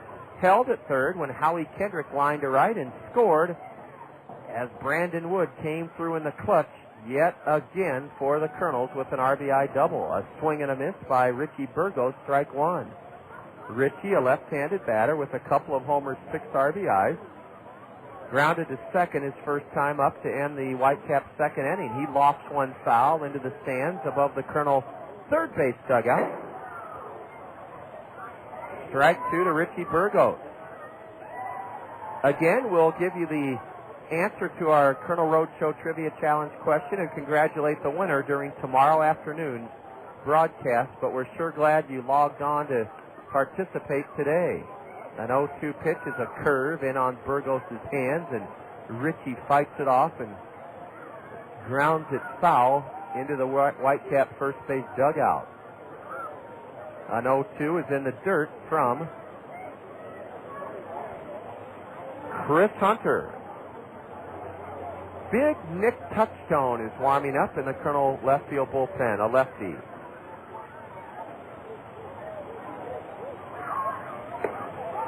Ball 2, a fastball, is inside. Evens the count to Burgos at 2-2. Outfield plays Ritchie straight away. Balcom playing deep in center field. Ritchie goes into left center and hits it hard, but there's Matt Pauley scooting to his left to glove it. Matt Pauley had to get on his horse and gallop quickly to his left as Richie Burgos flies out to left. 2 away in the bottom of the 5th inning. Chris Hunter may be through after this inning, but if he is, he will have qualified for a win. The Kernels hold a narrow 1-0 lead here in the bottom of the 5th inning. The batter, Garth McKinney, who grounded out to short to lead off the 3rd. Ball 1 low to McKinney. Nick Touchstone may be coming on in relief of Chris Hunter. The 23-year-old right-hander from Utah misses high over the head of the batter. Ball 2 with a curveball. Now McKinney rips one into the left field corner. It'll be cut off by Matt Pauley before it reaches the corner. A 2-out single for Garth McKinney. Garth ahead 2-0. Hit one hard into left. Matt Pauley, with the grass damp and high, was able to rush over and prevent an extra base hit. And now the batter, Juan Francia. Nick Touchstone, who started Sunday's game at home, a 12-2 Kernel loss to King County. Nick went 2 2/3 in that, or 2 2/3 in that start. And he's warming up in the bullpen as a strike is taken by Juan Francia. Francia lined to center his first time up. Hunter delivers low and away for ball 1. Juan Francia, a speedster, switch hitter batting left. 1 on, 2 out in the bottom of the 5th. Kernels ahead 1-0. The runner goes. A pitch dribbled foul to the on-deck circle of the Whitecaps. Garth McKinney, 4 for 5 in stolen base attempt, was off and running on the 1-1 pitch to Francia. Juan tipped it foul. He's in the hole 1-2.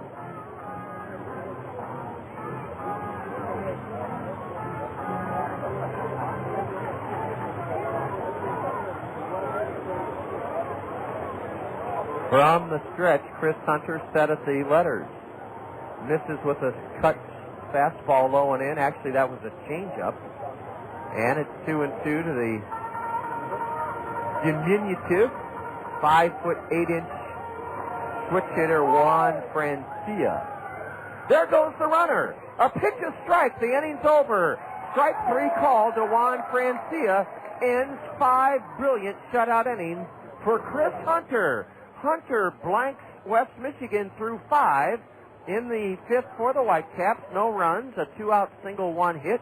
There were no Kernel errors, and West Michigan strands a runner. They've left 2 aboard. As we go to the top of the 6th inning, the Kernels up on the Whitecaps 1-0. You're tuned to Kernel Baseball on the Zone. Whether you're a serious athlete or a weekend warrior, injuries can take you out of your game. Smart athletes know that Physiotherapy Associates in Cedar Rapids are the experts in the treatment and prevention of sport-related injuries. Our expert staff serves the metro and surrounding area high school athletes. Physiotherapy Associates of Cedar Rapids, the smart choice in sports medicine. Call us at 398-1569. That's 398-1569. We'll get you back in your game today. The Dan Patrick Show. What did you do last night? Rich Eisen, former ESPN anchor, having a party, or I could have gone to the Playboy Mansion and the 50th anniversary. Now, who were some of the famous people that were there besides yourself? Famous people. Drew Carey was there. Lou Ferrigno. Lou Ferrigno. Oh, you know who was there? Salami from the White Shadow. Scott Baio was there again, right? You've got to love Shot Shoot. And the ratio was, I think, 7 women to every 1 guy. Yeah. Nothing wrong with that. I did meet the triplets, who are from Minnesota. All right. Yeah, now that's a 3-peat. That'd be the trifecta. That's the triple crown right there. But you not only see the modern-day Playboy women, you saw, Mimi Van Duren was there. Was she like the 50th anniversary Playmate? I think she was there in like 53 or something like that. She looked like she was there in 1953. The Dan Patrick Show, weekdays on ESPN Radio. 1-0 Kernels as we go to the top of the sixth inning. The heart of the order, Blake Balcom, Matt Brown, and Caleb Mayer to face 6'6" right-hander Jordan Tata. On a curveball, Blake takes it low for ball one. We may have seen the last of Chris Hunter in his third start, but if we did, brother, what a start it was. 5 shutout innings of two-hit baseball. Blake rattles one foul off his fifth past third between Bobby Magallanes and third baseman Nick McIntyre. A leadoff double by Bobby Wilson and a two-out double by Brandon Wood produced the game's only run in the Colonel fifth inning. Now Balcom takes a strike at the knees, a blistering fastball, 87 miles an hour according to the speed pitch indicator, which is just beyond the left field foul pole.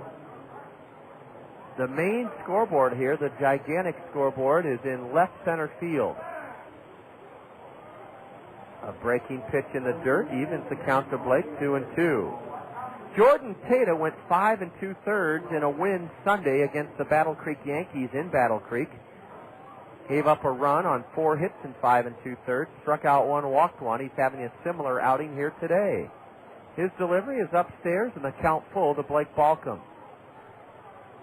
Eric Bennett, the Colonel pitching coach, headed down to the Colonel bullpen to make sure Nick Touchstone is ready to go. He'll likely take over in the sixth inning. The payoff delivery to Blake Balcom. Looper into right, that's a leadoff single. Blake Balcom stroked it beautifully the other way, over the head of Juan Francia at second. Garth McKinney retrieves it, and Blake Balcom has his first hit of the afternoon. The Colonels have out-hit West Michigan now 5-2. Let's see if the Colonels do some running with Matt Brown at the plate. Blake Balcom has above average speed, 1 steal and 1 try. The Whitecap bullpen springs into action. A lefty, Danny Zell, Z-E-L-L, is throwing for West Michigan. Balcom's not running, a smash into center, drops for a base hit. It was trapped by Vince Blue, and into second with very good base running is Blake Balcom. Oh, Matt Brown drilled a pitch into center right at the feet of Vince Blue. He came running in, backhanded it, trapped it. Blake Balcom had to be sure he didn't catch it, so Blake stayed halfway between first and second. And let's see if there's going to be any sort of movement out of the Whitecap dugout. Yes, there is. Their pitching coach, A.J. Sager, is trudging to the mound, and that'll give us a chance to remind you about our upcoming homestand. It starts Monday night, the first of 4 against the Fort Wayne Wizards. Monday night, Tuesday night, Wednesday night, 6:30. Gates open at 5:30.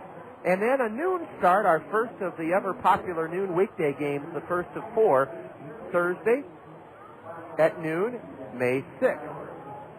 Order your Colonel tickets by calling 896-7560, 896-7560, or log on to our website, www.kernels.com. Then next weekend, the Burlington Bees start a 4-game series, Friday night, 6:30. Saturday at 5, we take on the Kansas City Royal Minor Leaguers. Next Sunday at 2, and then Monday the 10th of May at 6:30. I think one of the nice gals here, Becky, just brought us some hot chocolate. Becky, thank you very, very much. The batter, Caleb Mayer, look out, he's hit by a pitch.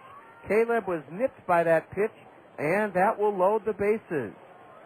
Caleb Mayer, standing in, took a pitch, had to, it was right in on him, and it nipped him on the back side of the upper torso, or the lower torso rather. Caleb's fine, and the bases are loaded.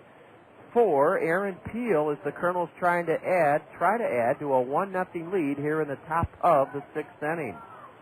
Balcom to third, Brown up to second, and Caleb Mayer at first. A wild pitch, and the Colonels have added to their lead. Blake Balcom scores to make it 2-0. Matt Brown went to third, up to second, Caleb Mayer on a wild pitch, a curveball low and away that Daniel Sanchez could not block. And that wild pitch makes it a 2-0 Colonel lead. And Danny Zell, a lefty, continues to warm up in the Whitecap right field bullpen. The infield is in now for Aaron Peel.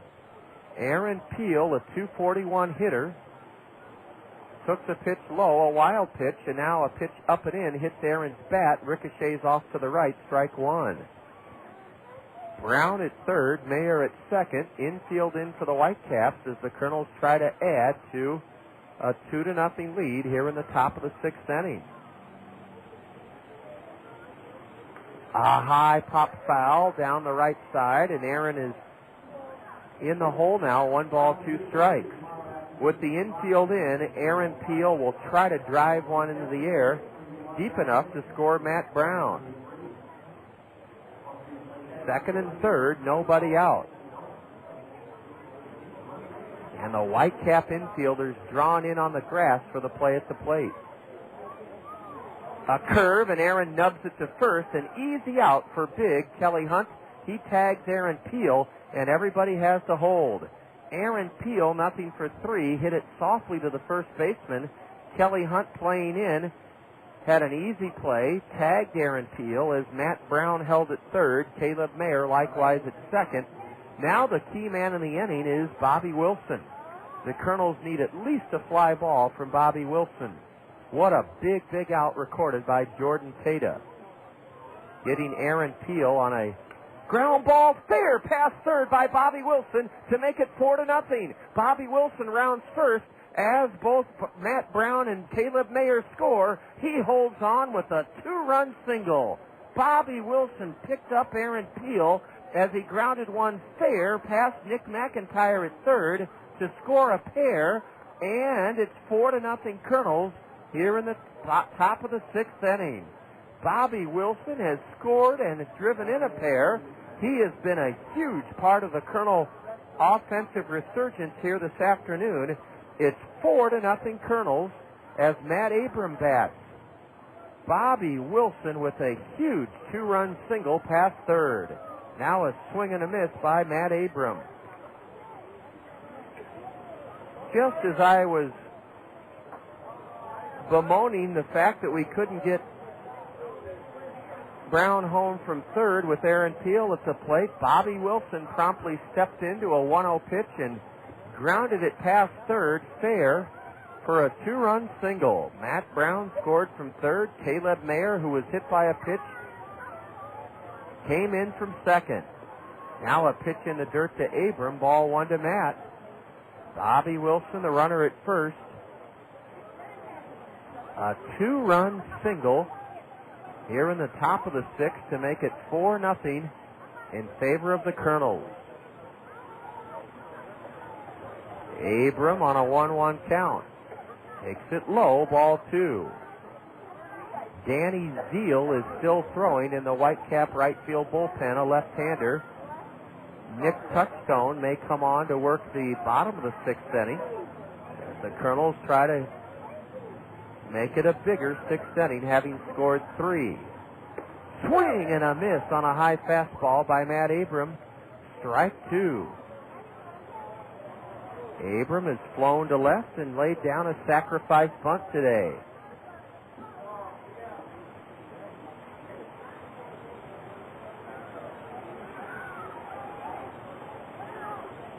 Now the next one, a 2-2 delivery.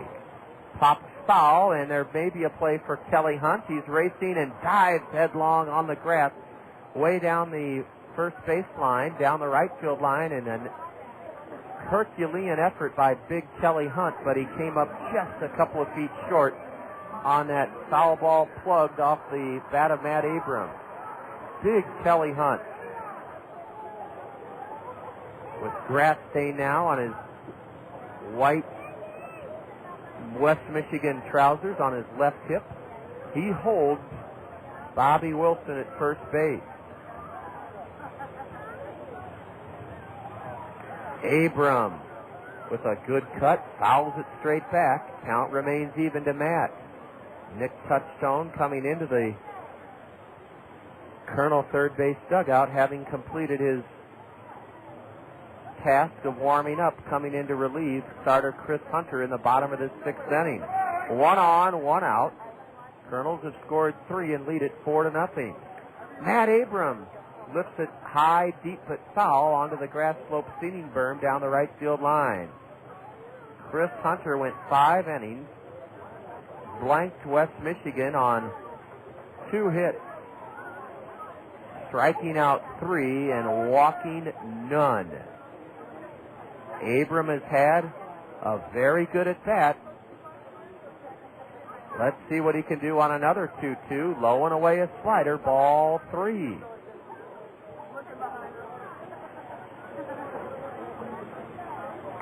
The Kernels trying to start the month of May off on the right foot.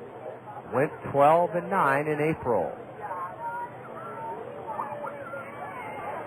Now the payoff pitch. Wilson running, a ground ball to short. The only play for the shortstop is to throw out Matt Abram. Into second goes Bobby Wilson. Matt Abram grounds out to shortstop Tony Giartano with Bobby Wilson running on the 3-2 pitch. The only play the shortstop had was at first base, and that's going to be it for Jordan Tata. We have a pitching change here in the 6th inning. The Kernels have knocked out Jordan Tata. He goes 5 2/3, the same length he went in his last start Sunday against Battle Creek. He has surrendered 4 runs on 8 base hits. Tata struck out 2, and the big right-hander walked 1 and hit a man. He also threw a wild pitch. Danny Zell, Z-E-L-L, is on in relief now for West Michigan. Danny Zell has no record. He's on for the 6th time. He has a save. In 12 2/3 innings, he's only given up 7 hits. No runs in 12 2/3 for this lefty. He struck out 15 batters in 12 2/3, walked only 4, hit a couple of men. Danny Zell, a 6 5" 210-pound lefty from Cypress, Texas, went to the University of Houston, taken by Detroit in the 5th round of last year's draft, is on in relief for the starter, Jordan Tata. The Kernels broke a scoreless tie on a leadoff double from Bobby Wilson in the 5th inning. Matt Abram bunted him to third. He stayed at third as Howie Kendrick lined to right and scored on a Brandon Wood double past third base into left. Blake Balcom started the 6th inning by singling to right. Matt Brown then lined a single into center with Blake Balcom advancing to second. The hurler Jordan Tata then hit Caleb Mayer to load the bases.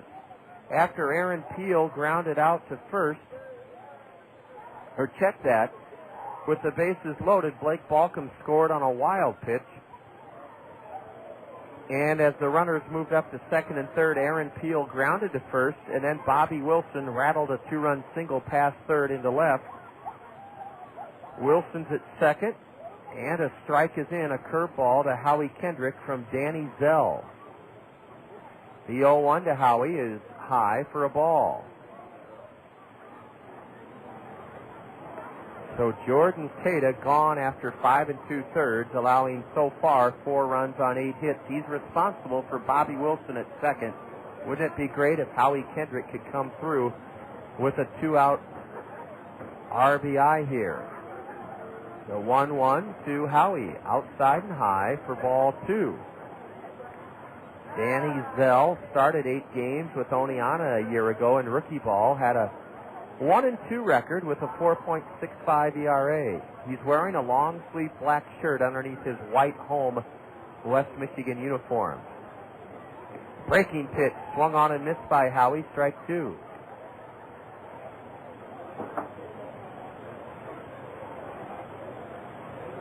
Kendrick is the 7th Kernel to bat in this 3-run 6th inning.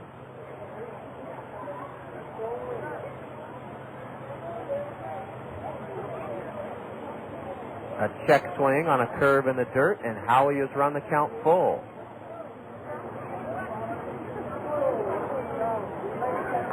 Whitecaps uniforms look like their parent club, the Detroit Tigers. Our road uniforms look like our parent club, the Anaheim Angels. Gray and red, the two themes of our road uniforms, white and black for West Michigan. The 3-2 to Kendrick. Upstairs, a curveball, and now Brandon Wood will try to add to what has been a fabulous day at the plate. Howie Kendrick walks, first and second. Still 2 out in the Kernels' 6th inning. Brandon Wood has walked, singled, and driven home a run, the first Kernel run of this game in the last inning, the 5th inning, with a double.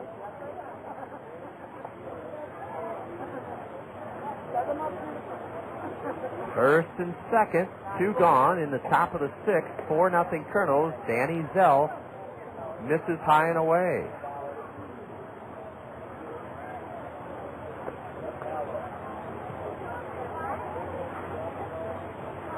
Cloudy, cool, but not a windy Saturday afternoon.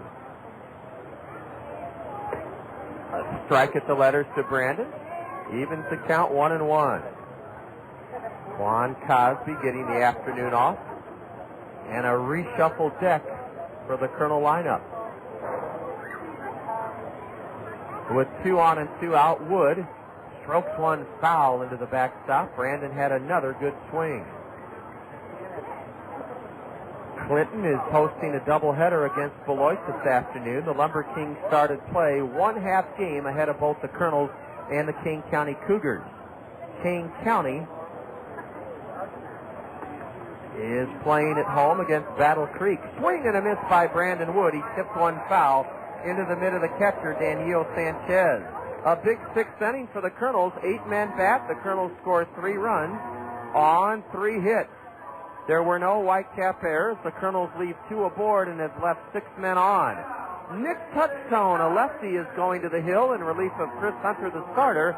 And after 5 1/2, it's the Kernels 4, the Whitecaps nothing. You're listening to Kernel Baseball on the Zone. Any high school athlete can be the next TV9 Cedar Rapids Dodge Athlete of the Week. First, nominate your athlete Saturday through Monday from any sport at any high school in the TV9 viewing area. Do it on the Zone1600.com, KCRG.com, or call Newsline 9 at 365-9999. 365-9999. See the weekly finalist Tuesday on TV9 News at 6. Then vote for your favorite. Vote at the Zone1600.com, KCRG.com, or on CityLine. In Cedar Rapids, it's 363-7000. Check local listings for the number. Then enter category prep. That's category 7737. And finally, hear the winner with Scott Unash on game day here on The Zone. See the winner's gallery on the Zone1600.com. And meet the winner Thursday on TV9 News at 10. The TV9 Cedar Rapids Dodge Athlete of the Week on KCRG TV9 and here on The Zone ESPN Radio 1600 AM. Hello, Eastern Iowa. This is Doug Worthen with Carousel Ford of Iowa City, and we'd like to thank you, our customer, for making us the #1 auto retailer in Johnson County and all of Eastern Iowa. So we are doing just that. In a true effort to show our commitment to you, Carousel Ford of Iowa City will soon be opening our new state-of-the-art facility on the corner of 218 and Highway 1 on Mormon Trek. Come let us show you how we'll earn your business the good old American way. Fair, simple, and honest. Carousel Ford, 217 Stevens Drive, next to the Waterfront Hy-Vee. Soon to be on the corner of 218 and Highway 1 on Mormon Trek in Iowa City. Lefty Nick Touchstone has come on in relief, answering a U.S. Cellular call to the Kernel bullpen. 5 shutout innings for Chris Hunter, no runs, 2 hits, 3 strikeouts, no walks. Nick Touchstone, a 22-year-old southpaw, 6'5", 220, 18th round pick of the Angels in 2002 from South Carolina, Sumter High School in South Carolina. Then went to Okaloosa Walton Community College. I'm probably pronouncing that incorrectly. It's probably Okaloosa. And I'll probably mispronounce this, Niceville, Florida. Maybe it's Niceville, Florida. But at any rate, Nick is on, and he delivers a strike to Jason Knadler. Knadler popped out to second, his only trip up against Chris Hunter. The Kernel southpaw fires low for ball 1. Knadler, the number 9 hitter, 0 for 1 today. Bottom of the 6th inning, 4-0 in favor of the Kernels. 1 in the 5th, 3 in the top of this 6th inning. Nick misses low and away for ball 2. Jason Knadler was a switch hitter, but he's given that up. He's batting strictly right-handed. Now he takes low for ball 3. Nick Touchstone, a loser in his first Kernel appearance, to start Sunday at home. 2 2/3 innings, allowed 4 runs on 3 hits, struck out 3, walked 5. Ball 4 to Jason Knadler. Nick Touchstone has committed the cardinal sin of walking the number 9 hitter after his team built him a 4-0 lead. So let's see if Nick can find the plate against Vince Blue, a left-handed batter.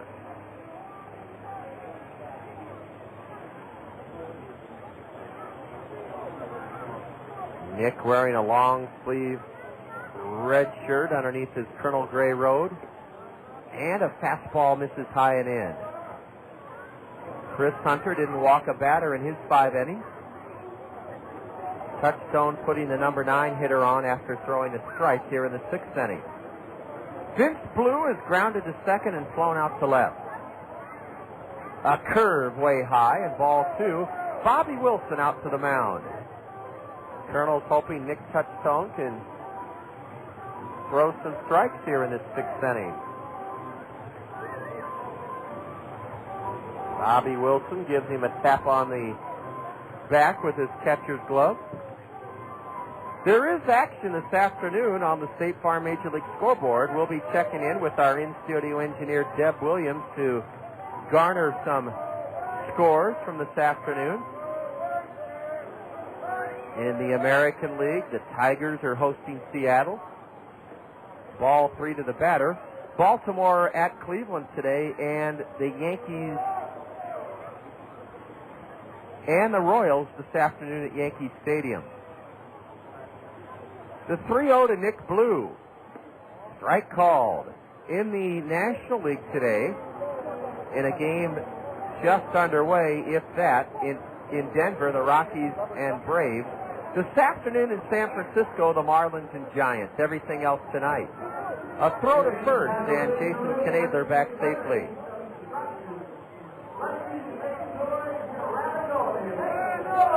Four nothing Kernels. Runner at first. Nobody out for the Whitecaps. Vince Blue, the leadoff batter, taps one to the right side. Howie Kendrick boots it, and everybody's safe. A tough chance for Howie. It'll likely be ruled an error. Nick Blue hit it off the 5th. Jason Knadler safe at second. When Nick Touchstone couldn't get to that ball, it was a tough play for Howie Kendrick, and I'm afraid they're going to have to charge Howie with the first Kernel error of this day. They're debating about it to our left as to whether it's a hit or an error. But it's first and second with nobody out here in the bottom of the 6th inning. Give Nick Touchstone credit. He made Vince Blue put that ball in play. No ruling yet, but as I say, we're going to rule it an error on Howie Kendrick unless otherwise told. Howie had to charge in, and the ball hit off the heel of his mitt, and then no chance to throw out Nick Blue.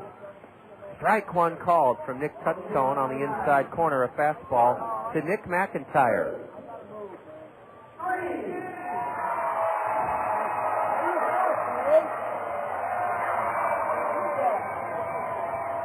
McIntyre batting right-handed for the first time. Whistles one to the screen foul. And that's strike 2. Oh boy, they've given the batter Nick Blue a base hit. And that's up to the official score, and I guess they figure Blue has such blazing speed that Howie Kendrick couldn't get him. Strike 3 called to the batter, a curveball from Nick Touchstone, and Nick McIntyre gone on 3 pitches here in the 6th inning for the first out. So I erased the E4 and put in an infield single for Nick Blue. It's first and second, 1 out for Tony Giartano. Giartano will bat right-handed for the first time in this series. And Tony takes a strike called. 4-0 Kernels, bottom of the 6th inning. Runners at first and second, 1 out for the Whitecaps. Giartano reached on an infield single and went to second on a throwing error on the same play his last time up. A good-looking curveball was ruled a ball by plate umpire Dixon Thurman. Nick Touchtone with Provo last year. Started 10 games, pitched in relief in 4 others, and had a 2-1 record. The 1-1 to the switch-hitting shortstop, high for ball 2. Bobby Wilson faked a throw down to first. And Vince Blue drove back in safely without a throw. Knadler at second, Blue at first.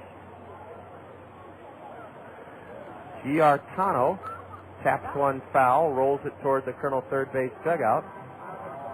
Count even now to Tony, 2-2.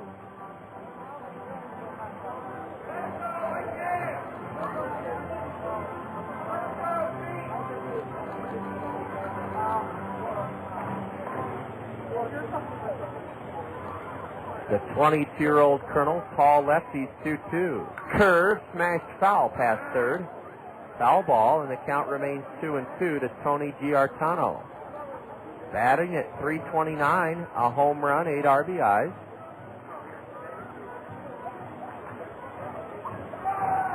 Touchtone in relief of the starter, Chris Hunter, who pitched 5 scoreless innings. From the set, Nick's delivery. Swing and a miss, strike 3. Tony Giartano is fanned, and there are 2 away in the Whitecaps' 6th inning. They put their first 2 men on, but Nick Touchtone has gotten Nick McIntyre looking and struck out Tony Giartano. Now Kelly Hunt's the batter. Kelly is grounded to second, grounded to short. He swung at Chris Hunter's first pitch in each of his 2 first times up. From bowling, or from a curve is high. From Bowling Green State in Ohio, Kelly Hunter. As a senior, 9 home runs, 61 RBIs, and a .439 batting average. That caught Detroit's eye. They drafted him in the 29th round. Kelly Hunt. Beautiful Uncle Charlie. A strike called for Nick Touchtone, and it's 1-1.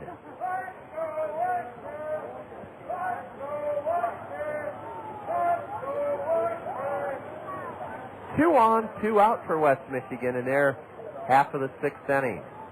Swing and a miss as Nick Touchtone reared back and blew a fastball by the big, strong cleanup batter. Hunt in 47 games hit 2 home runs for Oneonta a year ago. Nothing for 2 last night, hit by a pitch and scored in the 7th inning to give the Whitecaps their 2nd run in their 2-0 shutout victory. Nick Touchtone steps off. It's been a cloudy day. Now a light breeze, very light, blowing in from left center field. Temperatures in the low 50s. A curve is hit deep to left, and it's going to make it a 1-run game. No, it's off the wall. 1 run is in. Another man is in. It's a 2-run game. A double by Kelly Hunt. Kelly Hunt took a curveball from Nick Touchtone and belted it over the head of Matt Pauley. I thought for a moment it might be a 3-run homer, but it hit the wall, and 2 runs are in to make it 4-2 Kernels. Jason Knadler scored from second. So did Vince Blue from first. With 2 out, they were off on the pitch, and now Nick Touchtone will face Daniel Sanchez. Daniel is struck out and flown out to right. Colonel lead cut in half here in the 6th inning on a 2-out, 2-run double by the cleanup batter Kelly Hunt. He now leads West Michigan with 15 RBIs.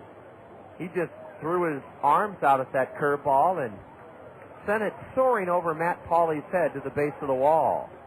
A curve inside, ball 1 to Daniel Sanchez.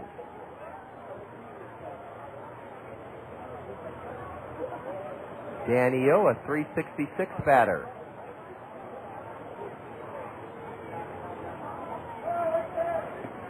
A strike on the outside corner, a fastball from the Colonel lefty. Kernels have out-hit the Whitecaps 8-4, lead West Michigan 4-2 here in the bottom of the 6th inning.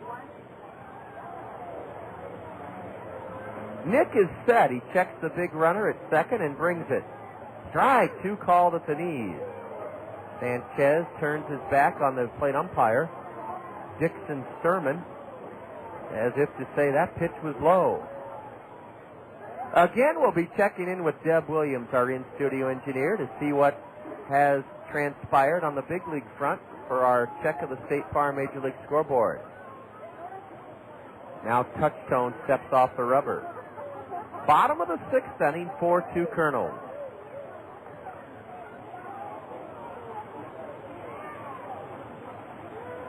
Sanchez hammers one foul down the right field line, and the count remains 1-2 to the catcher.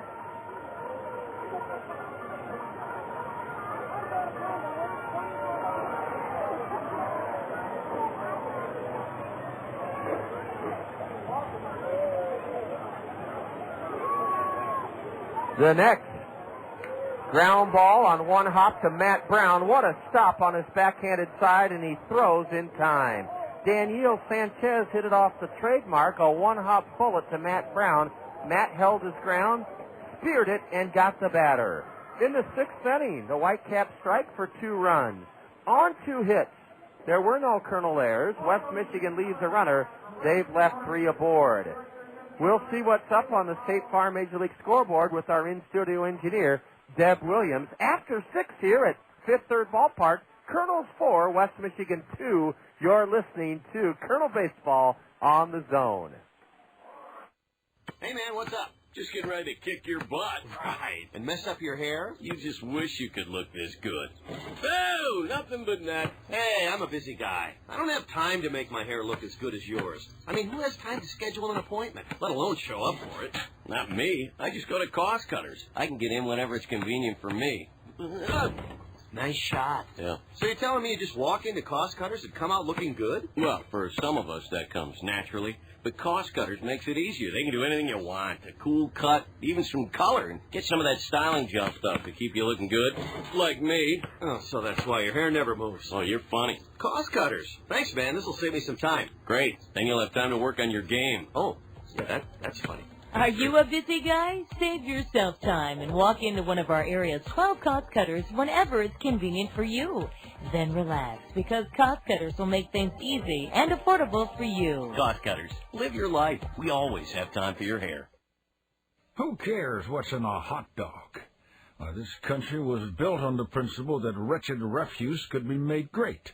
So when the tofu obsessed among us ask what the hot dog is made of, well, the High Life man turns the question back on the questioner. You, sir, what are you made of? What spice do you add to the national knockwurst? No, you do not ask of the hot dog. The hot dog asks of you. Are you man enough to live the High Life?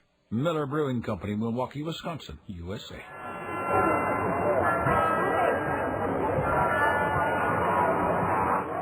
Here we go to the top of the 7th inning. This game was scoreless through 4. Kernels scored a run on a pair of doubles by Bobby Wilson and Brandon Wood in the 5th, and then struck for 3 against starter Jordan Tata in the 6th inning. In the 7th, Matt Pauley stands in and takes strike 1 called from lefty Danny Zell in relief of Jordan Tata. We indeed have scores to bring you from this afternoon on the State Farm Major League scoreboard. A curve low and away, 1-1 to Pauley. Matt has singled, wrapped into a double play, and struck out today. Pauley, Balcom, and Brown, the numbers 2, 3, and 4 hitters in the Allen Motor Company order. Ball 2 low to Matt. 1 final on the State Farm Major League scoreboard. This being brought to you by State Farm Insurance agents Lanny Peterson, Gary Schubat, Dale Thompson, and Al Shetler. Ball 3 inside to Pauley. At Comerica Park, the parent club of these West Michigan Whitecaps toppled the Mariners 4-2 Tigers. Pauley takes strike 2 at the letters. They're in the top of the 10th at Jacobs Field with the Orioles and Indians tied at 2. Top of the 8th at Yankee Stadium, it's New York 7, the struggling Royals 4. Ball 4, a curve from Danny Zell outside to Matt Pauley. Matt Pauley's drawn a leadoff pass to open up the Kernels' 7th inning. In the National League, no score. The Braves and Rockies in the bottom of the 2nd at Denver's Coors Field, and not underway yet. The Marlins in San Francisco at SBC Park. Blake Balcom started the Colonel 3-run sixth with a base hit into right. There's another base hit into right, and Matt Pauley will have to stop at second as Garth McKinney heaves it back in. Blake Balcom has gone the other way successfully his last two at-bats. He has singled into right to put runners at first and second, and nobody out here in the top of the seventh for the Colonels. Matt Brown ripped a single into center and scored in the Colonel 3-run sixth. He may be called upon to bunt here.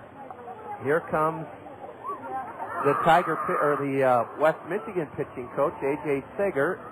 Jeremy Rodriguez warming up in the Whitecap right field bullpen as the troops gather around the mound. All the infielders on the mound listening to the skipper as he comes out. Tonight on the State Farm Major League scoreboard in the American League in St. Petersburg, it's the A's and Devil Rays. The Blue Jays and White Sox at Comiskey this evening.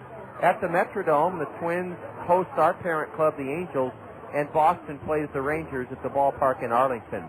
In the National League tonight, Arizona at Philadelphia. The Reds and Houston tangle at Minute Maid Park. The Brewers host the Pirates at Miller Park. The Cards and Cubs at Busch Stadium. The Cards winning in the bottom of the ninth last night on 4 walks.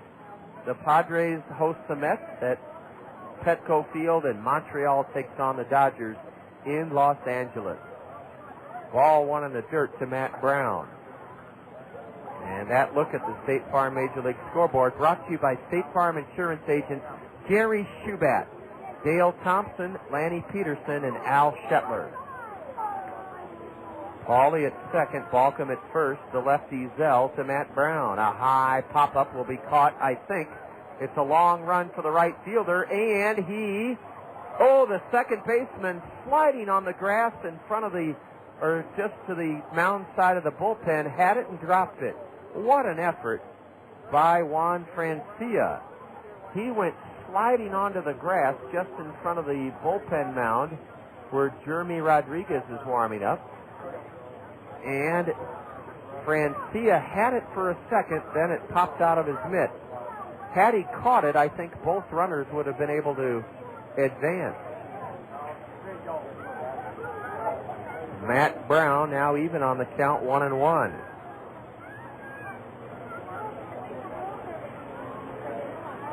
Danny Zell delivers a ground ball foul past third, puts Brown in the hole, 1-2.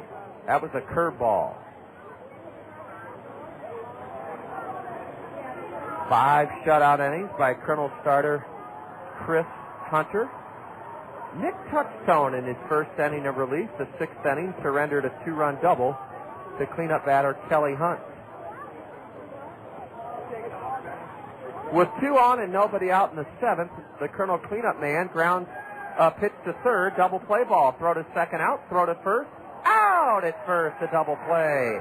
Matt Brown hits into his second around the horn double play, started by Nick McIntyre. On to third went Matt Pauley, and it was a close play on the back end of the twin killing. Matt Brown just nipped it first on the relay throw from Juan Francia. Now the Colonels look for a pick-me-up from Caleb Mayer. Well, the Whitecaps have turned their 3rd double play of the day. Matt Brown spanking one on the ground, and Nick McIntyre, who started it around the horn for the double play. Caleb Mayer, 1 for 2. Hit by a pitch and scored in a 3-run 6. Takes a strike called. Caleb batting with Matt Pauley at third, 2 gone, here in the top of the 7th inning. 4-2 Colonels. Caleb shoots one foul past first into the right field Whitecap bullpen.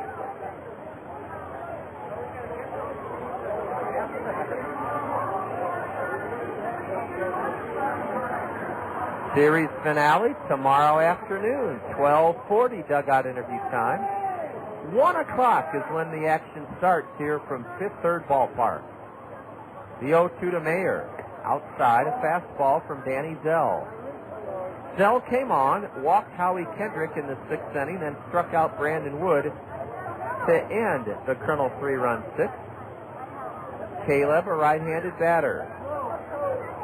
Swings at a curve in the dirt, strike three. Daniel Sanchez throws to first to complete the strikeout. The Colonels put their first two men on in the seventh inning, but a double play really hurt. No runs in the seventh for the Colonels. One hit, a walk. No Whitecap errors. The Whitecaps turn their third double play of the day. Colonels strand a runner. We've left 7 men in 7 innings. As we go to the home half of the seventh, it's the Colonels leading West Michigan 4-2, and you're listening to Colonel Baseball on the Zone. Congratulations on buying your new $24,000 car. Oh, wait, you signed the contract, didn't you? Congratulations on owning your new $16,000 car. Sir? Sir? He's fainted. It seems criminal, doesn't it? The value of a new car drops by 1/3 the minute you sign for it. You haven't even put a slushie in the cup holder yet, and thousands of dollars have just floated away. But you're smart. You've learned the value of buying a young used car. But where do you go? Who do you trust? Well, come see us. We're Select Auto Group, a great way to buy a pre-owned car. For one thing, we don't have salespeople. You deal directly with the owners who make the decisions. This gives you the best price right away. And at Select Auto Group, we pride ourselves on honesty and integrity. No pressure, no hijinks. Plus, we offer extended warranties up to 100,000 miles and a full service department to back them up. You'll find us at 1st Avenue and 8th in Cedar Rapids, and 7th Avenue and 6th in Marion. Select Auto Group, a great way to buy a pre-owned car. When you need group transportation, there is only one name you need to remember. That name is Tri-State Travel, transportation provider for the Cedar Rapids Kernels and hundreds of other schools, organizations, and associations in the Cedar Rapids, Iowa City, and Waterloo area. Check our unblemished safety record, compare our pricing, and then climb aboard one of Tri-State Travel's modern deluxe motor coaches and experience our award-winning service. Tri-State Travel, the leader in motor coach group transportation. Nick Touchstone fires a strike on the outside corner to Richie Burgos. Numbers 6, 7, and 8 men up for the Whitecaps in their half of the seventh. Burgos pops one in the air to second. Howie Kendrick comes in a few steps, still on the dirt, and has it. Richie Burgos opens up the seventh by popping out the second. One away, and the batter is Garth McKinney. 4-2 Colonels. A Colonel win here this afternoon would give the Colonels a chance to take 3 of 4 from the West Michigan club. And then we're home for 8, starting Monday night against the Fort Wayne Wizards. Garth McKinney takes a fastball in there for a strike, and Nick Touchstone appears to have found his groove or his rhythm. Remember, anytime the Colonels score 10 runs or more, win or lose, home or away this season, we deem it a Taco Bell 10 spot. McKinney follows behind 0-2 as he slaps one foul into the backstop. A Taco Bell 10 spot, 10 runs scored by the Colonels in any game this season means that the next business day and night at Cedar Rapids Taco Bell's, beef tacos are just 39 cents, and you can get up to 10 of them. Ordinarily, those beef tacos are 89 cents, but not when the Colonels score a Taco Bell 10 spot. A pitch fouled off to the right. Now a fastball swung on and missed by McKinney, strike 3. Garth McKinney couldn't catch up to a Nick Touchstone high hummer, and there are 2 out quickly in the Whitecaps' 7th inning. When the Colonels do strike for 10 runs, a Taco Bell 10 spot, all you have to do the next day or evening when you go to any of the Cedar Rapids Taco Bells is tell them that you're there for the 39-cent beef tacos because the Colonels scored 10 runs. That's what a Taco Bell 10 spot is. Your chance to get those 10 beef tacos for just 39 cents. 50 cents off the regular price. Ball one high to Juan Francia. Now he fakes the bunt and takes a strike on the inside corner. Base is empty, 2 gone. In the bottom of the 7th with the Colonels holding a 4-2 edge. A tap past the mound, and it'll be a tough play for Brandon Wood. He makes a terrific play, coming in and reaching into his glove to throw a perfect peg to Matt Abram, and they get the speedy Juan Francia 6-3. Juan Francia snuck one to the left of the mound past Nick Touchstone, Matt Brown couldn't cut it off. It went to Brandon Wood. Brandon charged it and threw on the run to retire Juan Francia, the speedy switch hitter. Nick Touchstone retires the side in order in the bottom of the 7th inning. And as we head to the 8th, in Grand Rapids, the Kernels on top of the Whitecaps, 4-2.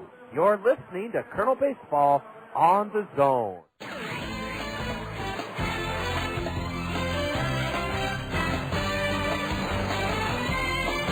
Here's hoping your weekend's off to a great start as we are into the month of May. And let's take a look at your upcoming sports lineup.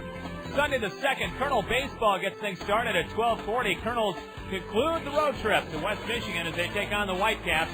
12:40, your pregame.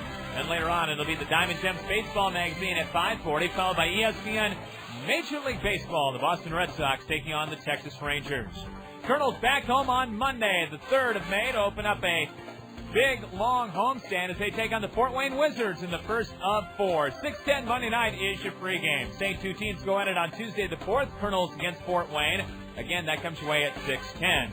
Wednesday, Kernels Fort Wayne, again, 6:10 dugout interview time. Then on Thursday, the first noon home game of the year, 11:40 pregame. Kernels hosting Fort Wayne Thursday the 6th. That's your sports lineup. ESPN Radio plays the hits. Drilled deep down the left field line. It is gone. All kind of hits. A swing and a base hit in the left field. The hits of Major League Baseball. Swung on, grounded out to second. Back to first with a 4-6-3 double play. Nicely done. Major League Baseball on ESPN Radio.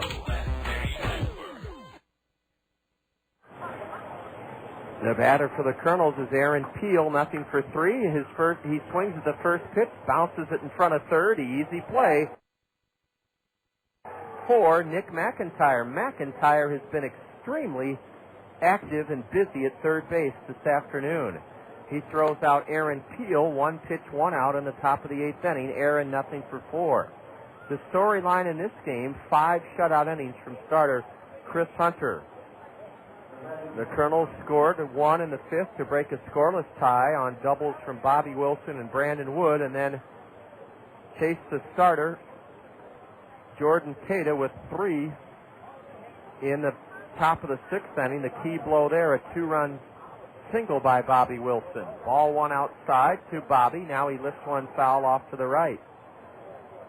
Marv James, Tri-State Travel Motor in.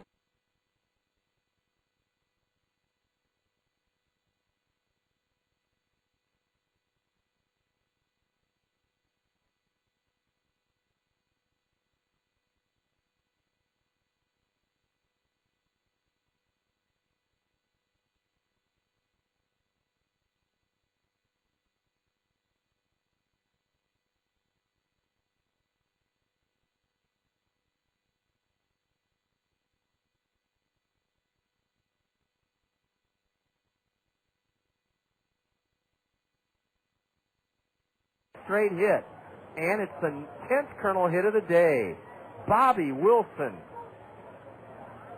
red hot, lined out to left his first time up, doubled and scored in the 5th. His second time up, came through with a 1-out 2-run single in the 6th inning to make it 4-0 Kernels, and Bobby is at first with his 3rd straight hit, and it brings Matt Abram to the plate. I've got a good feeling about Matt's at bat this time. Abram has been struggling in the early going because he's not playing every day. But Matt showed us last year that he can hit for good power.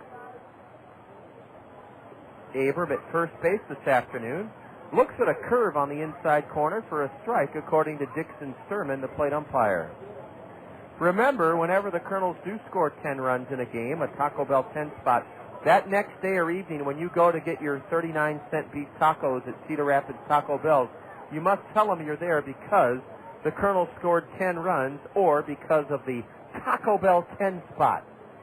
So remember those 3 T's, 2 T's, Taco Bell 10 spot, TBTS, Taco Bell 10 spot. It'll be ingrained in your mind before this season's over. A ground ball foul just to the left of Colonel Manager, coaching at third, Bobby Magallanes. Bobby wearing an Anaheim Angel pullover windbreaker, going through a series of signs. For Matt Abram, who's in the hole, 0-2. Nothing doing in the Colonel left field bullpen. 4-2 Colonels, top of the 8th inning. Abram looks at one low and away from the lefty Danny Zell. Jeremy Rodriguez still warming up in the Whitecap bullpen. He's been warming up for what seems to be a half hour. Some of the fans have now popped umbrellas up, indicating a light shower. Ooh, a curveball. Looked good from here. I don't know how Matt took it. He did for ball 2. We're just past 4 o'clock here in Grand Rapids, just past 3 in Eastern Iowa. We want to remind you that you're listening to Colonel Baseball on ESPN Radio 1600, KCRG, Cedar Rapids, Iowa. Is Bobby Wilson running on this 2-2 pitch? No. A high drive smacked into right. Back goes Garth McKinney. He's there and has it. 2 gone. Matt Abrams stroked it into right for the second out of the inning. Bobby Wilson holding it first. Yeah, it has actually gotten colder, and now the wind is blowing in from center field. It wasn't blowing at all when this game started. And apparently the temperatures will continue to drop for tomorrow afternoon series finale. Howie Kendrick fists one off to the right, foul onto the grass slope seating berm. It is raining here now, and we can tell that by simply looking out at the fans who have umbrellas up. Many of them now covered in blankets, hooded sweatshirts, caps, stocking hats, jackets.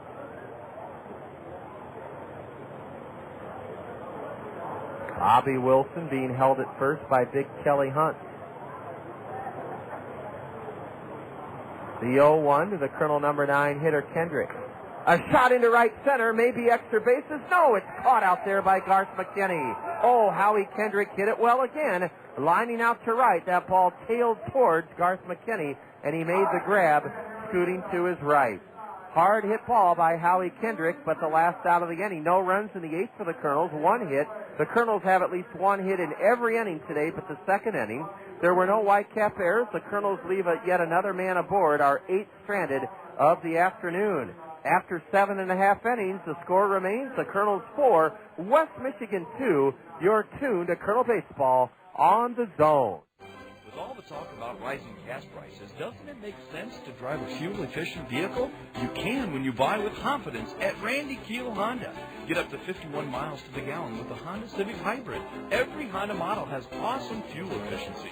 Don't wait for $2 a gallon gas to buy a fuel-efficient car. Not when you can save time and money now by previewing Randy Keel's fuel-efficient inventory online at randykeel.com. Right now, lease a 2004 Honda Accord LX for only $235 per month. At Randy Keel Honda, you'll find many great buys under $5,000 too. Randy Keel is the home of confidence, a 7-year, 100,000-mile guarantee. Randy Keel is dedicated on getting you the lowest possible price, backed by the best service in the Midwest. Stop by and see for yourself at Randy Keel Honda, Center Point Road Northeast in Cedar Rapids, or visit them on the web at randykeel.com. Accord LX lease, 36 months, $14.88 due at lease signing. Includes first month's payment, security deposit, capitalized cost reduction, and excludes tax and license.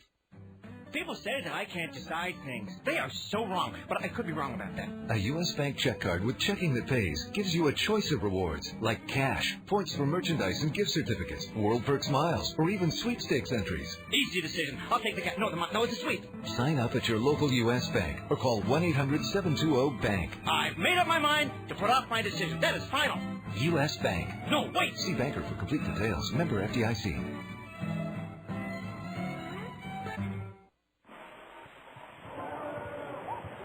Nick Touchstone was touched for 2 runs on 2 hits and a walk in his first inning of relief of starter Chris Hunter in the 6th inning, but then Nick retired the side in order in the bottom of the 7th. We go to the bottom of the 8th. 4-2 Colonels. The leadoff man, Jason Knadler, 0-for-1, walked and scored against Nick Touchstone in the 6th inning. Knadler, a right-handed batter. I'm still surprised the umpires have not asked for the lights to be turned on. Touchstone's first pitch is taken high for ball 1. Nothing doing in the Colonel bullpen as Nick delivers a strike call to Knadler. A low-scoring series, 3-0 Kernels Thursday night, 2-0 Whitecaps last night, 4-2 Kernels this afternoon. Ball 2 missed just outside. To Knadler. Jason, a .259 hitter. No homers, 3 RBIs. West Michigan is a team batting .245. A high fastball is tomahawked foul off the sweet level. We're on the sweet level. We're just to the left of home plate, behind home plate, and scripted on the lush green grass in dark blue, outlined in white, is the name Whitecaps. Nick's 2-2. High, ball 3. Whitecaps, of course, stands for the wind that blows the water into Whitecaps on Lake Michigan, which is just 30 miles west of here. Touchstone with the 3-2 delivery. High, ball 4. Nick walks Jason Knadler, the number 9 hitter, for the second straight time. That will bring the tying run to the plate here in the bottom of the 8th. And it looks like the Colonel bullpen is stirring just a little bit. Vince Blue reached on an infield single his last time up and scored. He loves swinging early in counts. He's a very assertive hitter. In on the grass at third is Matt Brown. Strike 1 called, lefty-to-lefty matchup here. No, there was a man up on his feet in the Colonel bullpen, but he's just standing. Nobody's throwing. Runner at first, Jason Knadler, has good speed, 3 for 4 in stolen base attempts. He draws a throw, and he's back standing up. The crowd has dwindled a little bit here this afternoon due to the cold conditions. Some of them have moved up underneath the suite level onto a 20-foot wide concourse to protect themselves from a light drizzle and a leather lung down below, letting you know what he thinks of Nick Touchstone throwing over to first. You can hear him yelling, boring. I don't think it's boring. It's part of baseball. A curve over the head of the batter, ball 1.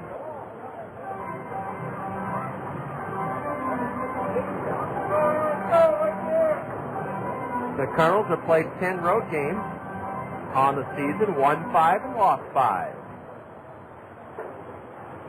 Now the big lefty is set. The pitch, swing and a miss. Strike 2 to Vince Blue, a high fastball.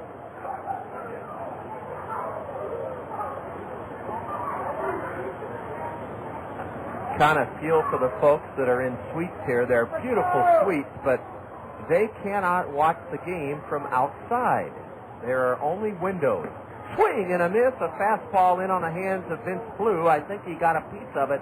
Bobby Wilson held it, and that is the 4th strikeout for Nick Touchstone. Touchstone in relief of starter Chris Hunter. 1-on-1 out, the batter Nick McIntyre. Now, you wouldn't want to be sitting outside on a chilly afternoon like today. A high drive into right, but there is Aaron Peel coming in to glove it. Aaron Peel catches Nick McIntyre's fly ball in right. 2 away, following the leadoff walk to Jason Knadler by Nick Touchstone. The suites have 2 gigantic windows, and the paneling outside the suites, that is the exterior paneling, is kind of a aluminum siding. Vinyl, kind of a vinyl siding. Ball 1 outside to Tony Giartano. And they can fit, like ours, as many as 20 people, but they're all inside. They cannot watch the game from outside. And that's the one so-called shortfall of the suites. A good-looking curveball is ruled low, ball 2 to Tony Giartano. Giartano is 1 for 3, an infield single back in the 4th inning. 4-2 Kernels, bottom of the 8th, the switch hitter Giartano grounds one foul off his fifth to the Whitecap skipper Matt Walbeck. Matt coaching with a long sleeve black jacket underneath his white top, and he's flashing a series of signs towards his base runner, Jason Knadler, and his hitter, Tony Giartano. Tony, in open stance, rests the black bat he's using on his back shoulder. He's ahead 2-1. His touchstone brings it. A ground ball foul past first. Matt Abram hasn't been very busy over there fielding-wise. Abram using a gigantic glove at first base. That thing's about half the size of his left leg. Big old fly catcher. Big lead, or an average-sized lead, that is, by the runner at first, Knadler.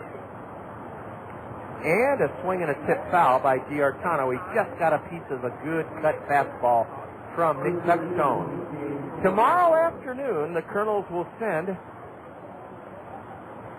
Kevin Jepson to the hill, the 19-year-old right-hander. Is Knadler running on the next pitch? No. Look out, a pitch hit like a bullet into the first base stands above the Whitecap first base dugout.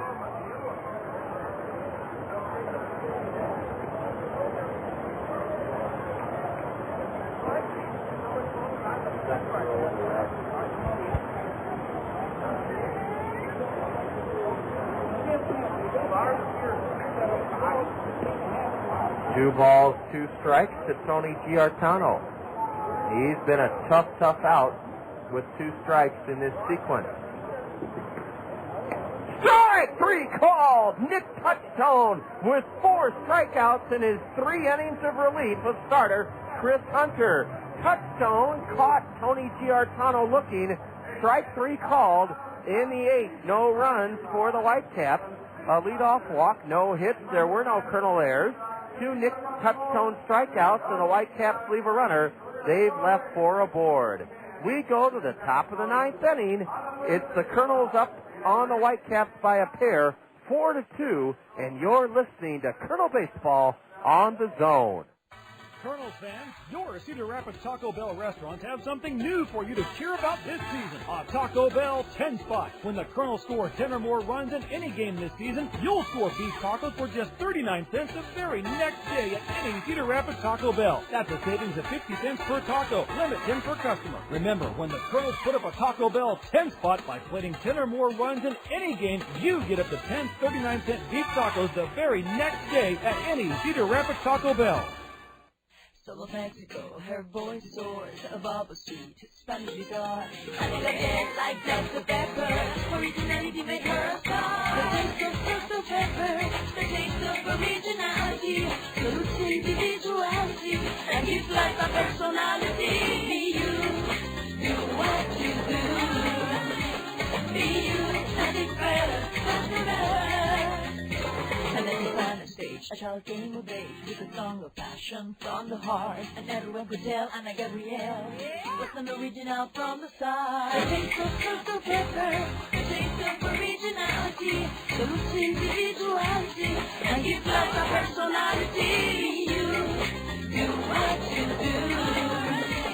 Be you, nothing better, nothing better. Be you, do what you do.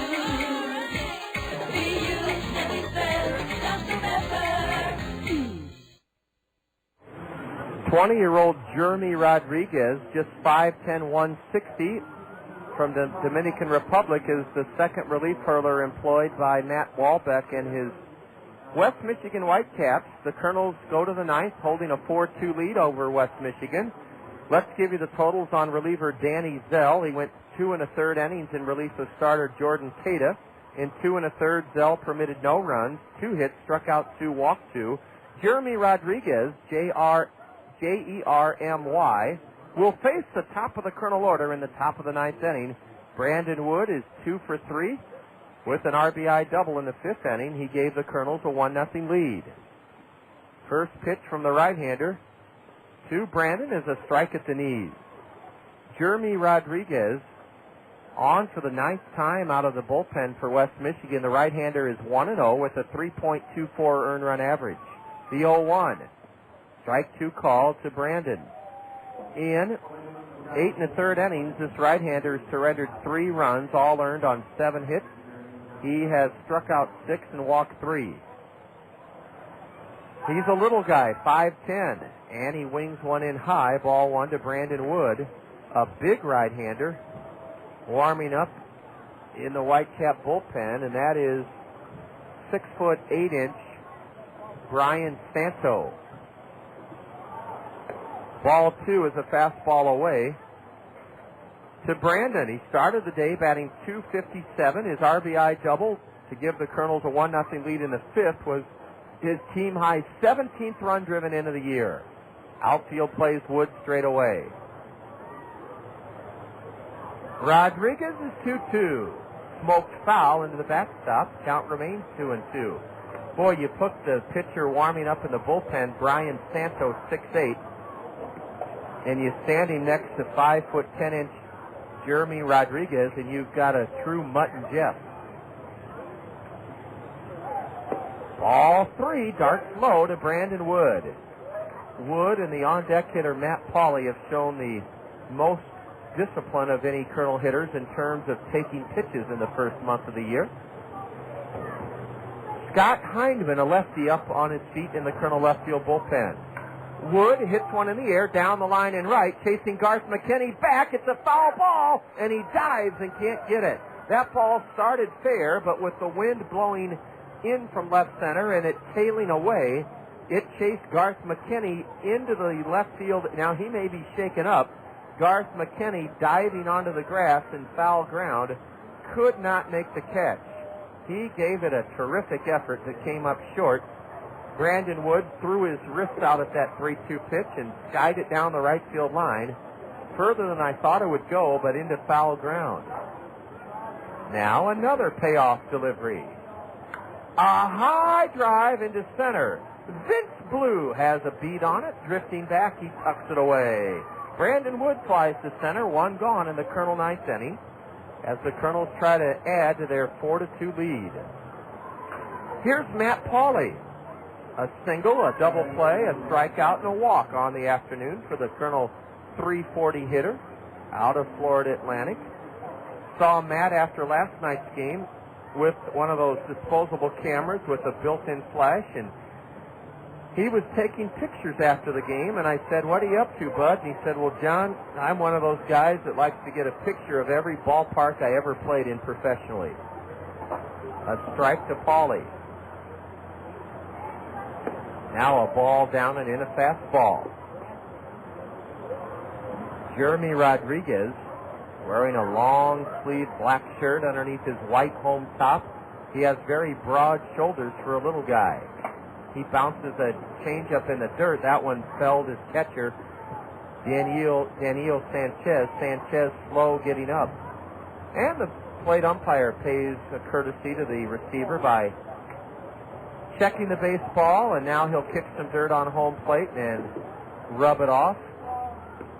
What a great gesture by Dixon Sturman. He kicked dirt on the plate, so it forced him to get his broom out and whisk it off. That just so Daniel Sanchez could get more time to recover from that thump he took on the foul or on the pitch in the dirt. Ball 2 low and in to Matt Pauley. Kernels about hit West Michigan 10-4, lead the Whitecaps in the top of the 9th, 4-2. Pauley, a left-handed batter, rips one into the right field corner for extra bases. Garth McKinney will field it off the base of the wall. Matt Pauley is turning into second with a stand-up double. Matt Pauley has been a hitting machine in this series. That is his 5th hit in the series. It's his 2nd of the day. It's the 11th of the game for the Kernels. And what a huge run is at second base. Matt Pauley corking his 5th double of the year down the right field line, brings up Blake Balcom. Man, Matt Pauley has one of those swings that scouts would say is a sweet swing. The ball jumps off his bat. Balcom loops one down the right field line. It may fall. It does fall foul. Fair ball. Fair ball. Matt Pauley's being waved home. They're going to throw home. He is safe at the plate. Safe at the plate. Matt Pauley slid to the backside of the plate, and he beat the throw. ball from the cutoff man. The first baseman, Kelly Hunt, threw home, and the throw was in time, but Matt Pauley slid to the backside of home plate as Blake Balcom collects his third hit in a row. An RBI double down the right field line. I thought it fell foul. It fell fair, and Matt Pauley came all the way home from second to make it 5-2 Kernels. What a slide by Matt Pauley as the right fielder Garth McKinney got it into Kelly Hunt, the big first baseman, and for some inexplicable reason, Kelly Hunt held the ball and held the ball more, then threw home. The throw still beat Matt Pauley home, but he slid to the backside of the plate and avoided the tag from Daniel Sanchez, which was late, and he made it in safely. Now a strike called to Matt Brown, a curve low. Blake Balcom with his third straight hit has doubled in Matt Pauley to give the Kernels a 5-2 lead. Balcom hit it down the right field line. Matt Brown rips one into right center. It'll get over the head of Garth McKinney for extra bases. Running around third to make it 6-2 Kernels is Blake Balcom. Matt Brown skidded around second but got back with an RBI double. It's 6-2 Kernels here in the top of the ninth inning. Three straight doubles from Pauley, Balcom, and Matt Brown have given the Kernels some much needed breathing room here in the top of the ninth inning. Matt Brown went the other way and whistled a double into right center over the head of Garth McKinney, and that may be all for Jeremy Rodriguez. I think the Whitecaps are going to make a pitching change. It certainly looks that way. They are. Jeremy Rodriguez goes a third of an inning, and he has surrendered 2 runs on 3 hits, all 3 doubles. He struck out none. He walked none. And now the Kernels do have quite a contrast. They go from a 5'10" right-hander to a 6'8" right-hander, Brian Santo. Wow, what a Kernel ninth inning so far. 3 doubles in succession by Pauley, Balcom, and Matt Brown have chased home a pair of runs and given the Kernels a 6-2 lead. Caleb Mayer will have to face the 6'8" right-hander Brian Santo. Santo, 0-1 this year, is on for the 8th time out of the Whitecap bullpen, a 2.16 ERA. In 8 1/3 innings, he's yielded 2 earned runs on 13 hits. He has fanned 6 batters in 8 1/3, walked 1, the league hitting .361 against 6'8" right-hander Brian Santo. You would think a guy this big would be a power pitcher, but the numbers don't bear that out for Brian Santo. Santo is the second hurler used in this top of the ninth inning by the Whitecaps. Brian, 6'8", 240, from Pennsylvania. He went to Mount St. Mary's College in Maryland, and the Tigers took him in the 43rd round of last year's draft. Brian was a perfect 4-0 with Oneonta in the New York Penn League last summer. In 23 games, he pitched 41 innings, only allowed 32 hits in 41 innings, fanned 35, walked 16. Brian Santo, a senior at Mount St. Mary's last year, he was 2-6 with a 3.45 ERA. Santo will pitch to Caleb Mayer here in the top of the ninth inning. The Kernels have struck for a pair and lead it 6-2. Caleb Mayer strides to the plate. Caleb has one of the Kernels' 13 hits this afternoon.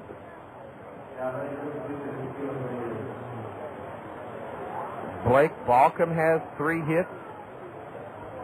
Matt Brown 2. Bobby Wilson 3.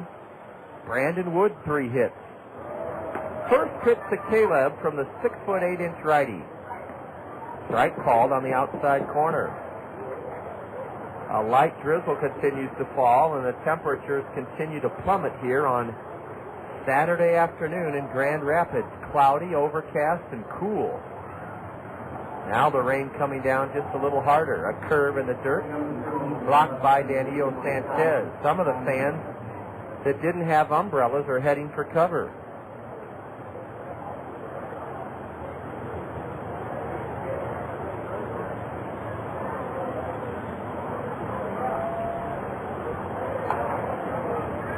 Caleb takes a fastball outside, ball 2. The Kernels still have Scott Heineman, a lefty, in their bullpen. I don't know if he's receiving instruction. Well, he is receiving instruction from Colonel pitching coach Eric Bennett. I don't know if he'll pitch the bottom of the 9th inning. Caleb swings at a misses at a fastball, down and in, strike 2 to Mayer. The Kernels have now out-hit the Whitecaps 13-4 and lead West Michigan 6-2.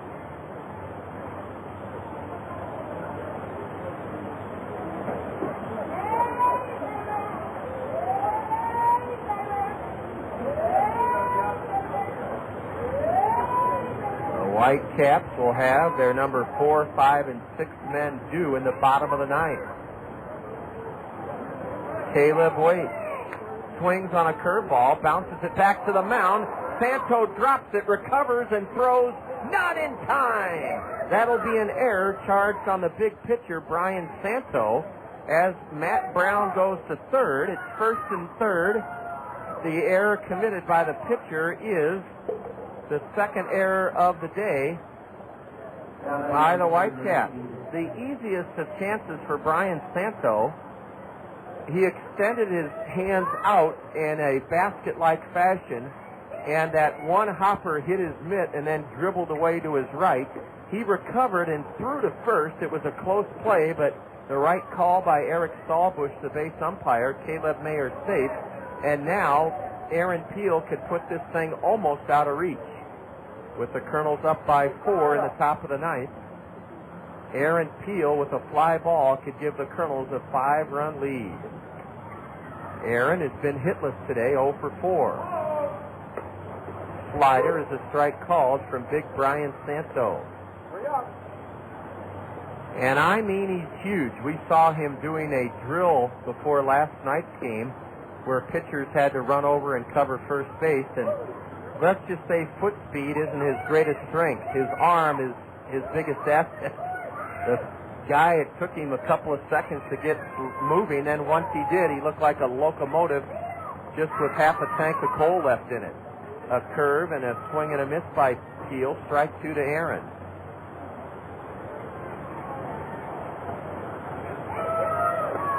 Santo looks like he belongs in the middle of the key of the lane on an NBA basketball court. A throw to first, and back safely is Caleb Mayer. The Kernels have scored 2 here in the top of the 9th on 3 doubles and are trying to cash in on an error committed by the right-hander, Brian Santo. The runner goes from first, a swing and a miss, and a throw to third, and Matt Brown gets back, a stolen base for Caleb Mayer. Aaron Peel's fans, for the second out of the inning, credit Caleb Mayer with a steal, and the batter is Bobby Wilson. Bobby's going to try to make it 4 hits in a row. Credit the right-hander, Brian Santo. He really pulled the string on he really pulled the string on Aaron Peel. And because the rain is starting to blow in here, we've had to close our window. A slider, a strike called to Bobby Wilson. We're not closing the window because it's cold, but we're closing the window because the rain is being blown into our booth. Second and third for Bobby. A curve, it drops in for strike 2 called. 6-2 Kernels, top of the 9th.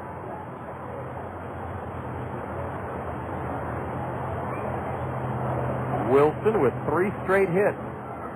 He's driven in 2. He takes in the dirt. Danilo Sanchez just prevented a wild pitch and saved a run with Matt Brown holding at third.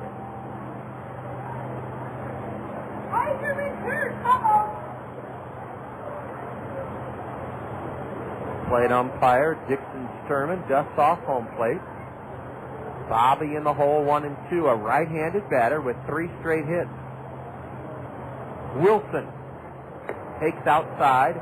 The Whitecaps wanted the call but didn't get it from the plate umpire.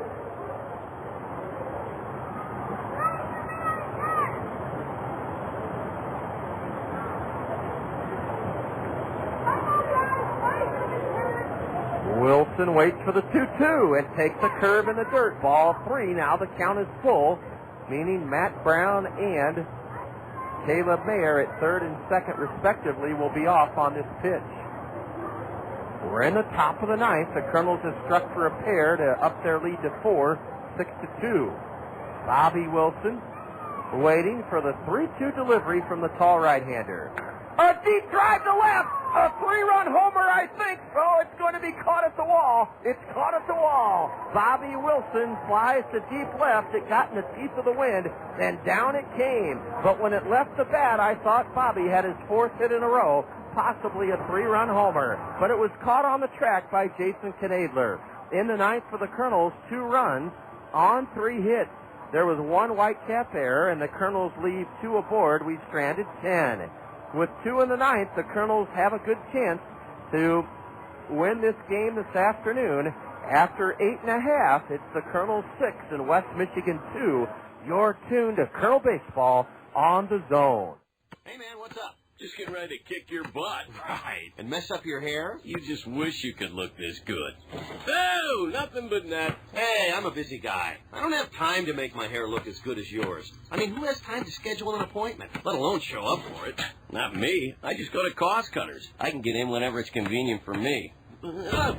Nice shot. Yeah. So you're telling me you just walk into Cost Cutters and come out looking good? Well, for some of us, that comes naturally. But Cost Cutters makes it easier. They can do anything you want. A cool cut, even some color, and get some of that styling gel stuff to keep you looking good. Like me. Oh, so that's why your hair never moves. Oh, you're funny. Cost Cutters. Thanks, man. This will save me some time. Great. Then you'll have time to work on your game. Oh, yeah, that's funny. Are you a busy guy? Save yourself time and walk into one of our area's 12 Cost Cutters whenever it's convenient for you. Then relax, because Cost Cutters will make things easy and affordable for you. Cost Cutters. Live your life. We always have time for your hair. You just out acting crazy, playing the fool, but when you look up at her, and she's looking at you, and all of a sudden you don't know what to do. Well, make it a Bud Light. Make it a Bud Light. Just keep it simple. Make it a Bud Light. 'Cause it'll be alright. Make it a Bud Light. Bud Light Beer, Anheuser-Busch, St. Louis, Missouri. Touchstone came on in relief for the starter, Chris Hunter, after Hunter spun 5 scoreless innings. Nick Touchstone surrendered a 2-out, 2-run double to Kelly Hunt, the cleanup batter, that have plated the only 2 runs of the afternoon for the Whitecaps, and it'll be Kelly Hunt to face Nick Touchstone here in the bottom of the 9th inning with the Kernels leading 6-2. Oh, Bobby Wilson gave one a ride into deep left to end that Kernel 2-run ninth. Ball 1 high from Touchstone to big Kelly Hunt, 6'5", 240. You wonder who would win a rebounding contest between he and the pitcher we just saw, Brian Santo. Swinging a foul straight back, and the count 1-1 to Hunt. Bottom of the ninth, it's 6-2 Kernels. We have 13 hits to the Whitecap 4 hits. The Kernels have committed 1 error and West Michigan 2. A fly ball foul into the Whitecap right field bullpen. In fact, a reserve catcher gloves it, and it's strike 2 to the batter. Nick Touchstone had a rocky start last Sunday. Pitched just 2 2/3 innings and was hung with a loss, but he's been very good out of the Kernel bullpen this afternoon. A shot into right center is a leadoff single, and it'll be cut off by the right fielder. Aaron Peel backhands it, and Nick Touchstone has not been able to retire Kelly Hunt. Hunt has his 2nd hit and a leadoff single for the Whitecaps here in their bottom of the 9th inning. Daniel Sanchez is the hitter. Even though the Kernels have out-hit the Whitecaps 13-4, or 5 now, the score does not reflect that disparity. It's 6-2 Kernels. Daniel Sanchez, nothing for 3 today. Touchstone fires a fastball inside for ball 1. Nothing doing in the Kernel left field bullpen. In fact, the bullpen core is huddled in a semicircle, trying to stay warm with their red Anaheim Angel jackets on. Ball 2 outside to Sanchez.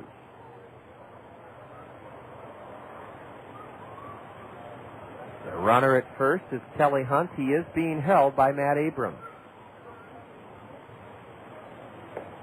On a 2-0 count, Sanchez took a strike. And how big do those 2 runs the Kernels scored in the top of the 9th inning look now? Remember, it was just a 4-2 game, and the lead is still not comfortable. Here's a deep drive foul, hooking foul down the left field line. Strike 2 to Daniel Sanchez. Ryan Santo came on and pitched around an error that he committed himself and kept the Kernels from making it a bigger top of the 9th inning. The 2-2 from the Kernels 6'5" lefty. A curve, and it's tipped foul between the legs of the catcher, Bobby Wilson. 6-2 Kernels, the leadoff man aboard for the Whitecaps. Kelly Hunt at first. Nick's next 2-2 to the right-handed hitting catcher. A deep drive into left, sending Matt Pauley way back on the warning track. Pauley's there and has it. Daniel Sanchez sent one high and deep to left, but Matt Pauley kept his eye on it all the way and retreated to the warning track and left and caught it. That ball hit into deep left center field by Daniel Sanchez. 1 out in the 9th. And let's see if we have a pinch hitter. Yes, we do. A pinch hitter is Cody Kirkland. Cody Kirkland is pinch hitting for Richie Burgos. Burgos was nothing for 3. Cody Kirkland, Kirkland, a right-handed batter, has been announced as a pinch hitter for the DH, Richie Burgos. Cody Kirkland cuts on the first pitch and fouls it into the first base stand, strike 1. Kirkland played in the series opener on Thursday night, a Kernel 3-0 shutout win, and Cody was nothing for 4, was robbed of an extra base hit on a game-saving catch by Quan Cosby in center. That was in the 6th inning. A curve in the dirt, ball 1 to the pinch hitter. Cody Kirkland, 178 hitter, 1 home run, 6 RBIs. He's batting 4. Left-handed DH, hitting DH, Richie Burgos. Touchstone paints the inside corner with a strike, and it's 1-2 to the pinch hitter. 6-2 Kernels, bottom of the 9th inning.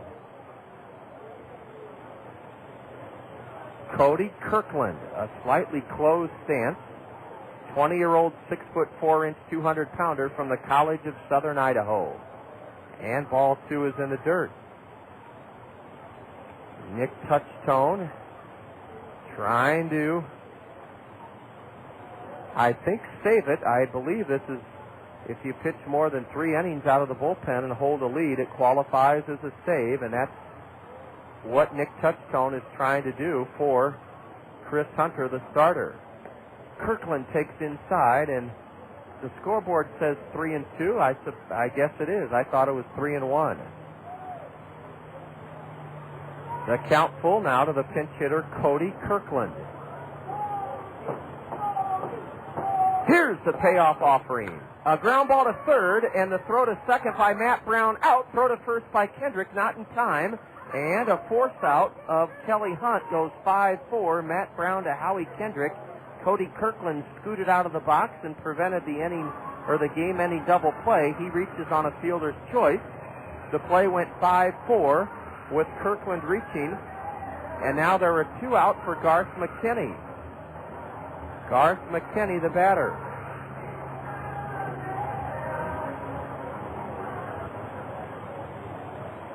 McKinney, a right-handed hitter, 1 for 3 today. A high drive smacked into deep right center, away back, and it is going to be off the base of the wall for extra bases. A runner scores. The batter goes to third with an RBI triple. Garth McKinney makes it 6-3 Kernels, chasing Cody Kirkland home all the way from first on a triple into the right center field gap. Neither Blake Balcom nor Aaron Peel could get close, and the Kernel lead has been shaved to 3 runs. It's 6-3 as Garth McKinney, with his second hit of the afternoon, the second hit of the inning, and a runner at third, 2 out. The Kernel lead has been whittled down to 3 runs. It's 6-3. And again, how grateful we are for those 2 big runs scored in the top of this inning. The batter, Juan Francia, with a runner at third and 2 out. All one high and away from Nick Touchtone. We have to credit Nick Touchtone. He has fanned 4, given up 3 runs on 4 hits.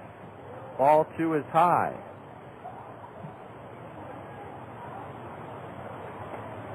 And he has struck out 4. He's walked 2. The 2-0 to Francia is a strike at the knees.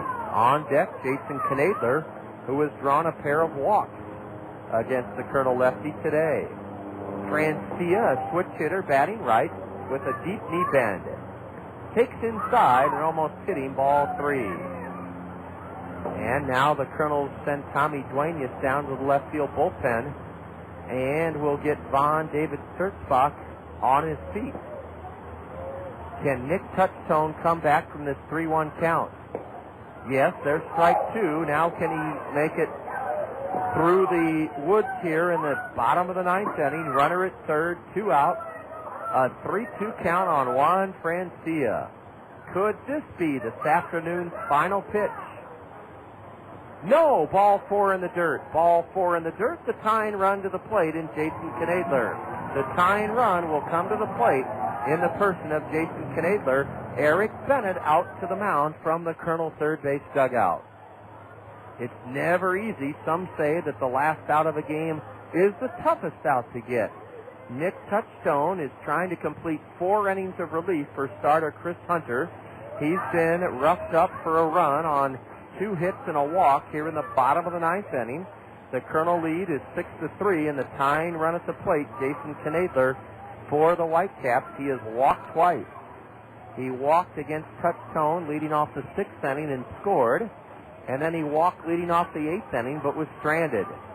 Kernels have out-hit the Whitecaps 13-6, lead it 6-3 in the bottom of the 9th inning with runners at the corners and 2 out.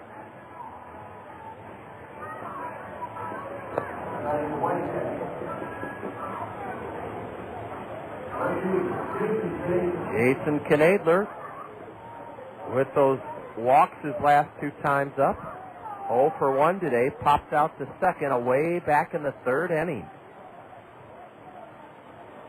Von David Sturzbach is up and throwing in the Kernel left field bullpen. 1st and 3rd, 2 gone, bottom of the 9th. Ball 1 inside from the lefty.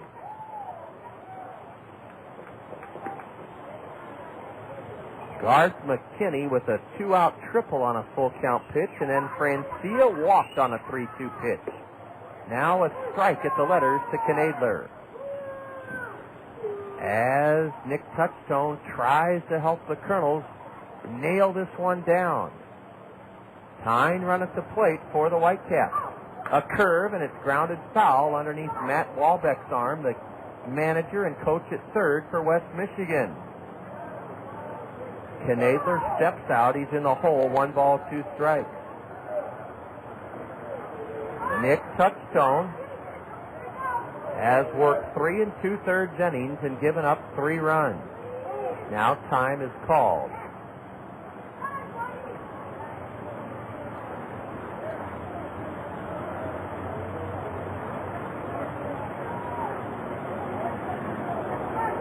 With runners at the corners, Touchstone's delivery is a curve low and in for ball 2.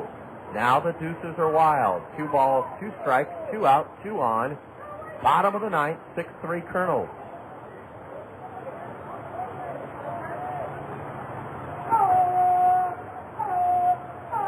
Touchstone with the 2-2. Swinging a foul. A fastball up out over the plate. Knadler fouled it back. A long ninth inning. The Kernels scored 2 runs on 3 successive doubles by Pauly, Balcom, and Brown. The Whitecaps have runners at first and third. They've scored a run here in the bottom of the ninth, and they have the tying run at the dish. The 2-2 from Nick. A grounder to short. Brandon Wood has it. Throws the bat. Oh, threw it away. Wild throw. 1 run is in. Another man is second and third on an error by Brandon Wood. And the tying runs are in scoring position for Vince Blue. Brandon Wood throws 1 away. 2-run score. Garth McKinney scores from third. Juan Francia scores or goes to third. Jason Knadler reaches on an error. E6. And now the tying runs with 2 outs are in scoring position, and the Kernels will likely bring in Von David Sturzbach. Yes, they will. Oh, brother, now the Whitecaps could tie this game with a base hit. An error that cost the Kernels a run by the shortstop, Brandon Wood, and Jason Knadler on the throwing error went to second base. Juan Francia went all the way to third, and now it's a 6-4 game. The tying runs at second and third, and Von David Sturzbach is into the game. Ooh, what a tough way to have to try to get out of trouble in the ninth inning. Nick Touchstone goes 3 2/3. In 3 2/3, he has given up 4 runs on 1, 2, 3, 4 hits. The Kernels have still out-hit West Michigan 13-6. Each club now has made 2 errors, and the tying runs are at second and third with 2 out as the Whitecaps try to rally with 4 in the ninth. They've scored 2 so far, and they now trail 6-4.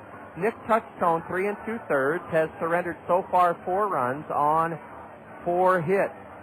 Nick struck out 1, 2, 3, 4, and Nick Touchstone walked 1, 2, 3. Von Sturzbach has a tough chore now. He'll have to try to get the last batter of this game or try to record the final out of the ninth inning. That's his goal now. We just cannot get that last out here in the bottom of the ninth. The lead has been cut to 6-4. Von Sturzbach, a right-hander, to face Vince Blue, a left-handed hitter. Blue is 1 for 4 today, an infield single and a run scored in the Whitecaps' 2-run 6th inning. Von Sturzbach, 22 years old, has not worked since last Monday. Monday night, Von pitched 3 scoreless innings, allowing 1 hit, striking out 4, and walking none. That game on Monday was at home against Quad City. A Kernel come from behind 5-4 win, and Von Sturzbach played a big part in it. Vince Blue loves to swing at the first pitch, but he takes one at the knees for strike 1. Von Sturzbach pitched 3 innings Monday night in a Kernel come from behind win. Second and third, 2 out. The Whitecaps have rallied for 2 here in the ninth and have the tying runs in scoring position. Vince Blue grounds one to first. Caleb Mayer has it, or Matt Abram has it, and steps on the base to secure the win. Von Sturzbach gets Vince Blue to ground out to Matt Abram and end the ball game. And the Kernels hang on and win it 6-4. 6-4 Kernels as Von Sturzbach gets Vince Blue to ground out to Matt Abram and end the game. 1/3 of an inning worked by Von Sturzbach, and the right-hander has recorded his 5th save of the season, and he makes a winner out of Chris Hunter, the starter. In the 9th inning for the Whitecaps, 2 runs on 2 hits, 1 Kernel error. West Michigan leaves a pair. They stranded 6. And the Kernels have bounced back from a 2-0 shutout loss last night to capture Game 3 of this series and lead the series 2-1. The Kernels 6 and West Michigan 4. We'll have totals, highlights, and more when we return in a moment with the Kernel Curtain Call. You're listening to Kernel Baseball on the Zone. Hello, Eastern Iowa. This is Doug Worthen with Carousel Ford of Iowa City, and we'd like to thank you, our customer, for making us the #1 auto retailer in Johnson County and all of Eastern Iowa. So we are doing just that. In a true effort to show our commitment to you, Carousel Ford of Iowa City will soon be opening our new state-of-the-art facility on the corner of 218 and Highway 1 on Mormon Track. Come let us show you how we'll earn your business the good old American way. Fair, simple, and honest. Carousel Ford, 217 Stevens Drive, next to the Waterfront Hy-Vee. Soon to be on the corner of 218 and Highway 1 on Mormon Track in Iowa City. The way to pocket important savings is to take advantage of Chevron motor oils and lubricants from the Otson Oil Company, your local Chevron oil distributor. Chevron lubricants are made from higher quality base oils for better performance, and that means longer life for your engine. Contact the Otson Oil Company in Cedar Rapids for details on how you can save time and money with Chevron lubricants. The Otson Oil Company, serving Iowa with quality lubricants since 1933. Visit Otson Oil Company at www.otson.com. It's time for the Kernels Curtain Call, right here on the Zone, ESPN Radio 1600 AM. With a recap of all the action, the State Farm Major League scoreboard, plus a look ahead to the next Kernels game, let's rejoin the voice of the Kernels, the one, the only John Rogers, here on the Zone, ESPN Radio 1600 AM. The Kernels start the month of May in great fashion, bouncing back from a 2-0 shutout loss last night. The Kernels wrapped out 13 hits and staved off a furious West Michigan rally in the bottom of the ninth inning to turn back the Whitecaps 6-4 on this, now we can say, cold Saturday afternoon. John Rogers with you here on the Kernel Curtain Call to give you a review of this Kernel victory. The game was scoreless as Chris Hunter pitched 3 shutout innings. He retired the first 11 Whitecaps he faced. The game was scoreless in the 5th inning. Bobby Wilson led off with a double, went to third on a Matt Abrams sacrifice bunt, held as Howie Kendrick lined to right, but scored on Brandon Wood's double past third, and the Kernels led 1-0 after 4.5 innings. The Kernels made it 4-0 in the top of the 6th inning. Blake Balcom, with the first of his 3 straight hits, drove a single into right. Matt Brown singled into center. Caleb Mayer was hit by a pitch to load the bases. Starter Jordan Tata then uncorked a wild pitch, and scoring on the wild pitch to make it 2-0 Kernels was Blake Balcom. Brown went to third, Mayer to second.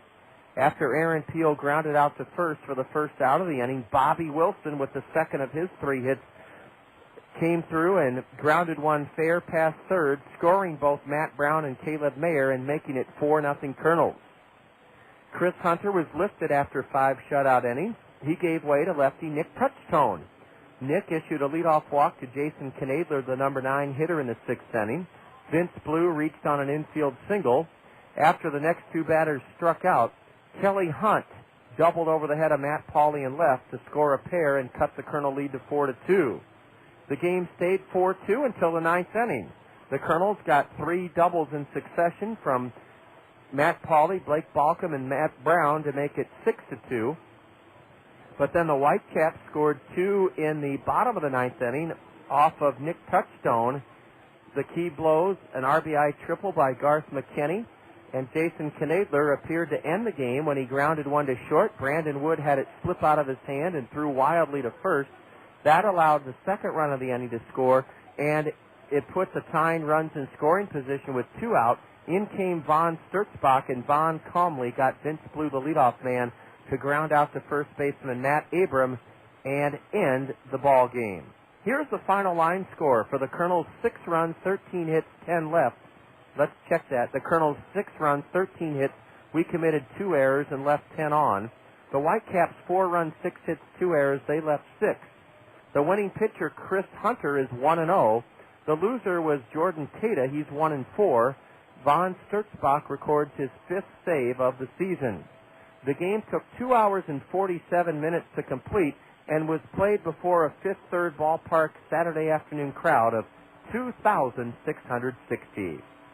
Kernels 6, Whitecaps 4 will be back in a minute to enjoy our Liberty Bank star plays of the game. You're tuned to Kernel Baseball on the Zone.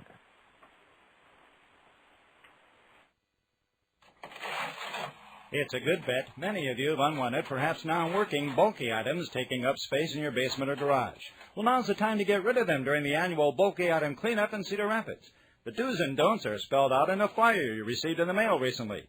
It lists the wood and plastic articles city crews will pick up when they come to your neighborhood, and explains how to dispose of unwanted appliances, tires, and scrap metals. Or check the city's website for all the details. This reminder from your friends at Cedar Rapids Solid Waste and Recycling.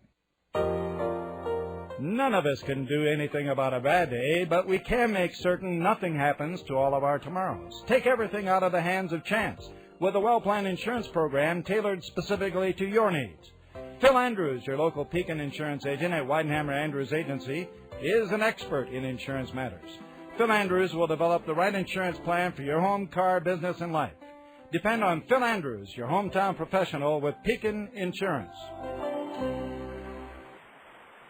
The Kernels capture Game 3 of this 4-game series to take a 2-1 lead in the series over the Detroit Tiger minor leaguers behind 5 shutout innings from starter Chris Hunter and 13 hits. The Kernels top West Michigan 6-4. It's time to enjoy our Liberty Bank star plays of the game, brought to us by Iowa's fastest-growing community bank, Liberty Bank. Let's go to the 5th inning. The game was scoreless, and Bobby Wilson led off. He was the catcher today. He led off against big Jordan Tata in a scoreless game in the top of the 5th. Bobby Wilson lines one fair over the third baseman's head, down the left field line, over to get it Jason Knadler. Bobby is into second, ahead of his throw with a leadoff double. Bobby Wilson on a 1-2 pitch lined it over the leaping head of Nick McIntyre at third, and Bobby Wilson's in ahead of that throw from the left fielder Knadler with a leadoff double. And Bobby would score on a 2-out double by Brandon Wood. That's our first Liberty Bank star play of the game. Our second came in the bottom of the 5th inning. With the Whitecaps batting, Chris Hunter, the starter, was on the hill. Garth McKinney at first base with 2 outs. The score was 1-0 Kernels. Here's our second Liberty Bank star play of the game. There goes the runner. A pitch, a strike. The inning's over.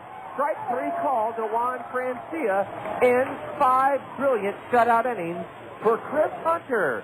Hunter blanks West Michigan through 5 in the 5th for the Whitecaps. No runs, a 2-out single, 1 hit. And Chris Hunter with 5 shutout innings pitched his way to his first win as a Colonel. He's 1-0 in a 6-4 Colonel victory. Those are our 2 Liberty Bank star plays of the game, brought to you by Iowa's fastest-growing community bank, Liberty Bank. We'll return after this timeout here on the Colonel Curtain Call to take a look at the State Farm Major League scoreboard. Colonel 6, West Michigan 4. You're listening to Colonel Baseball on the Zone. Toyota Financial Services of Cedar Rapids understands the importance of reading in the lives of our community's children. That's why they're proud to fund the 6th annual Toyota Financial Services Colonel Summer Reading Program. The generous support of Toyota Financial Services will result in Colonel players conducting a record 32 elementary school assemblies this spring to encourage girls and boys to read throughout the summer. Their reading accomplishments will be recognized by Toyota Financial Services with fabulous rewards. Toyota Financial Services, a true hero to the Colonels and the youth of our community. When we met, it's forget we would never forget the Ojanos. Now it's where mi amore and I dine in. We carry out the lunch and the dinner all the time for lasagna, ravioli, mandacati, cannelloni, tortellini. Or try their delicious salads and sub sandwiches too. The Ojanos is the hometown taste of Italy. For your next meal with friends and a family, remember the Ojanos with 5 convenient locations for the pasta that makes you sing.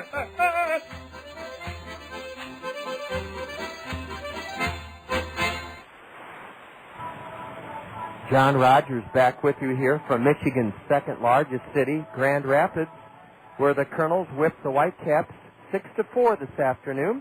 Before we get to the State Farm Major League scoreboard, we want to remind you that this is the Colonel Curtain Call, part of our Colonel broadcast on KCRG AM 1600, The Zone, Cedar Rapids, Iowa. Now, there were 3 games in the American League this afternoon, 2 in the National League, everything else tonight.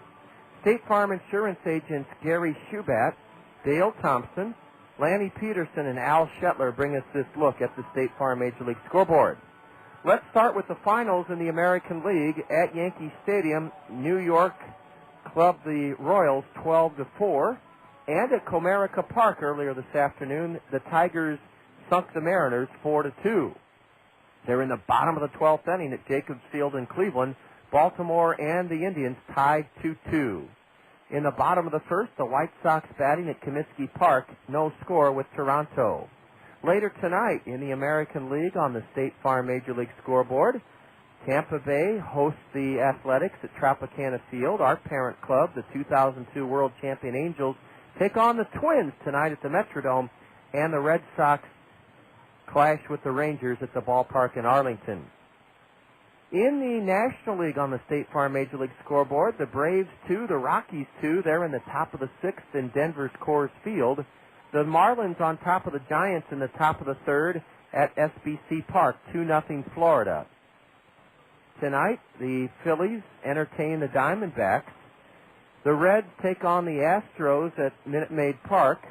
Milwaukee will host the Pirates at Miller Park. At Busch Stadium, it's the Cards and Cubs. The Mets and Padres at Petco Field. And at Chavez Ravine, the Expos will play the Dodgers tonight.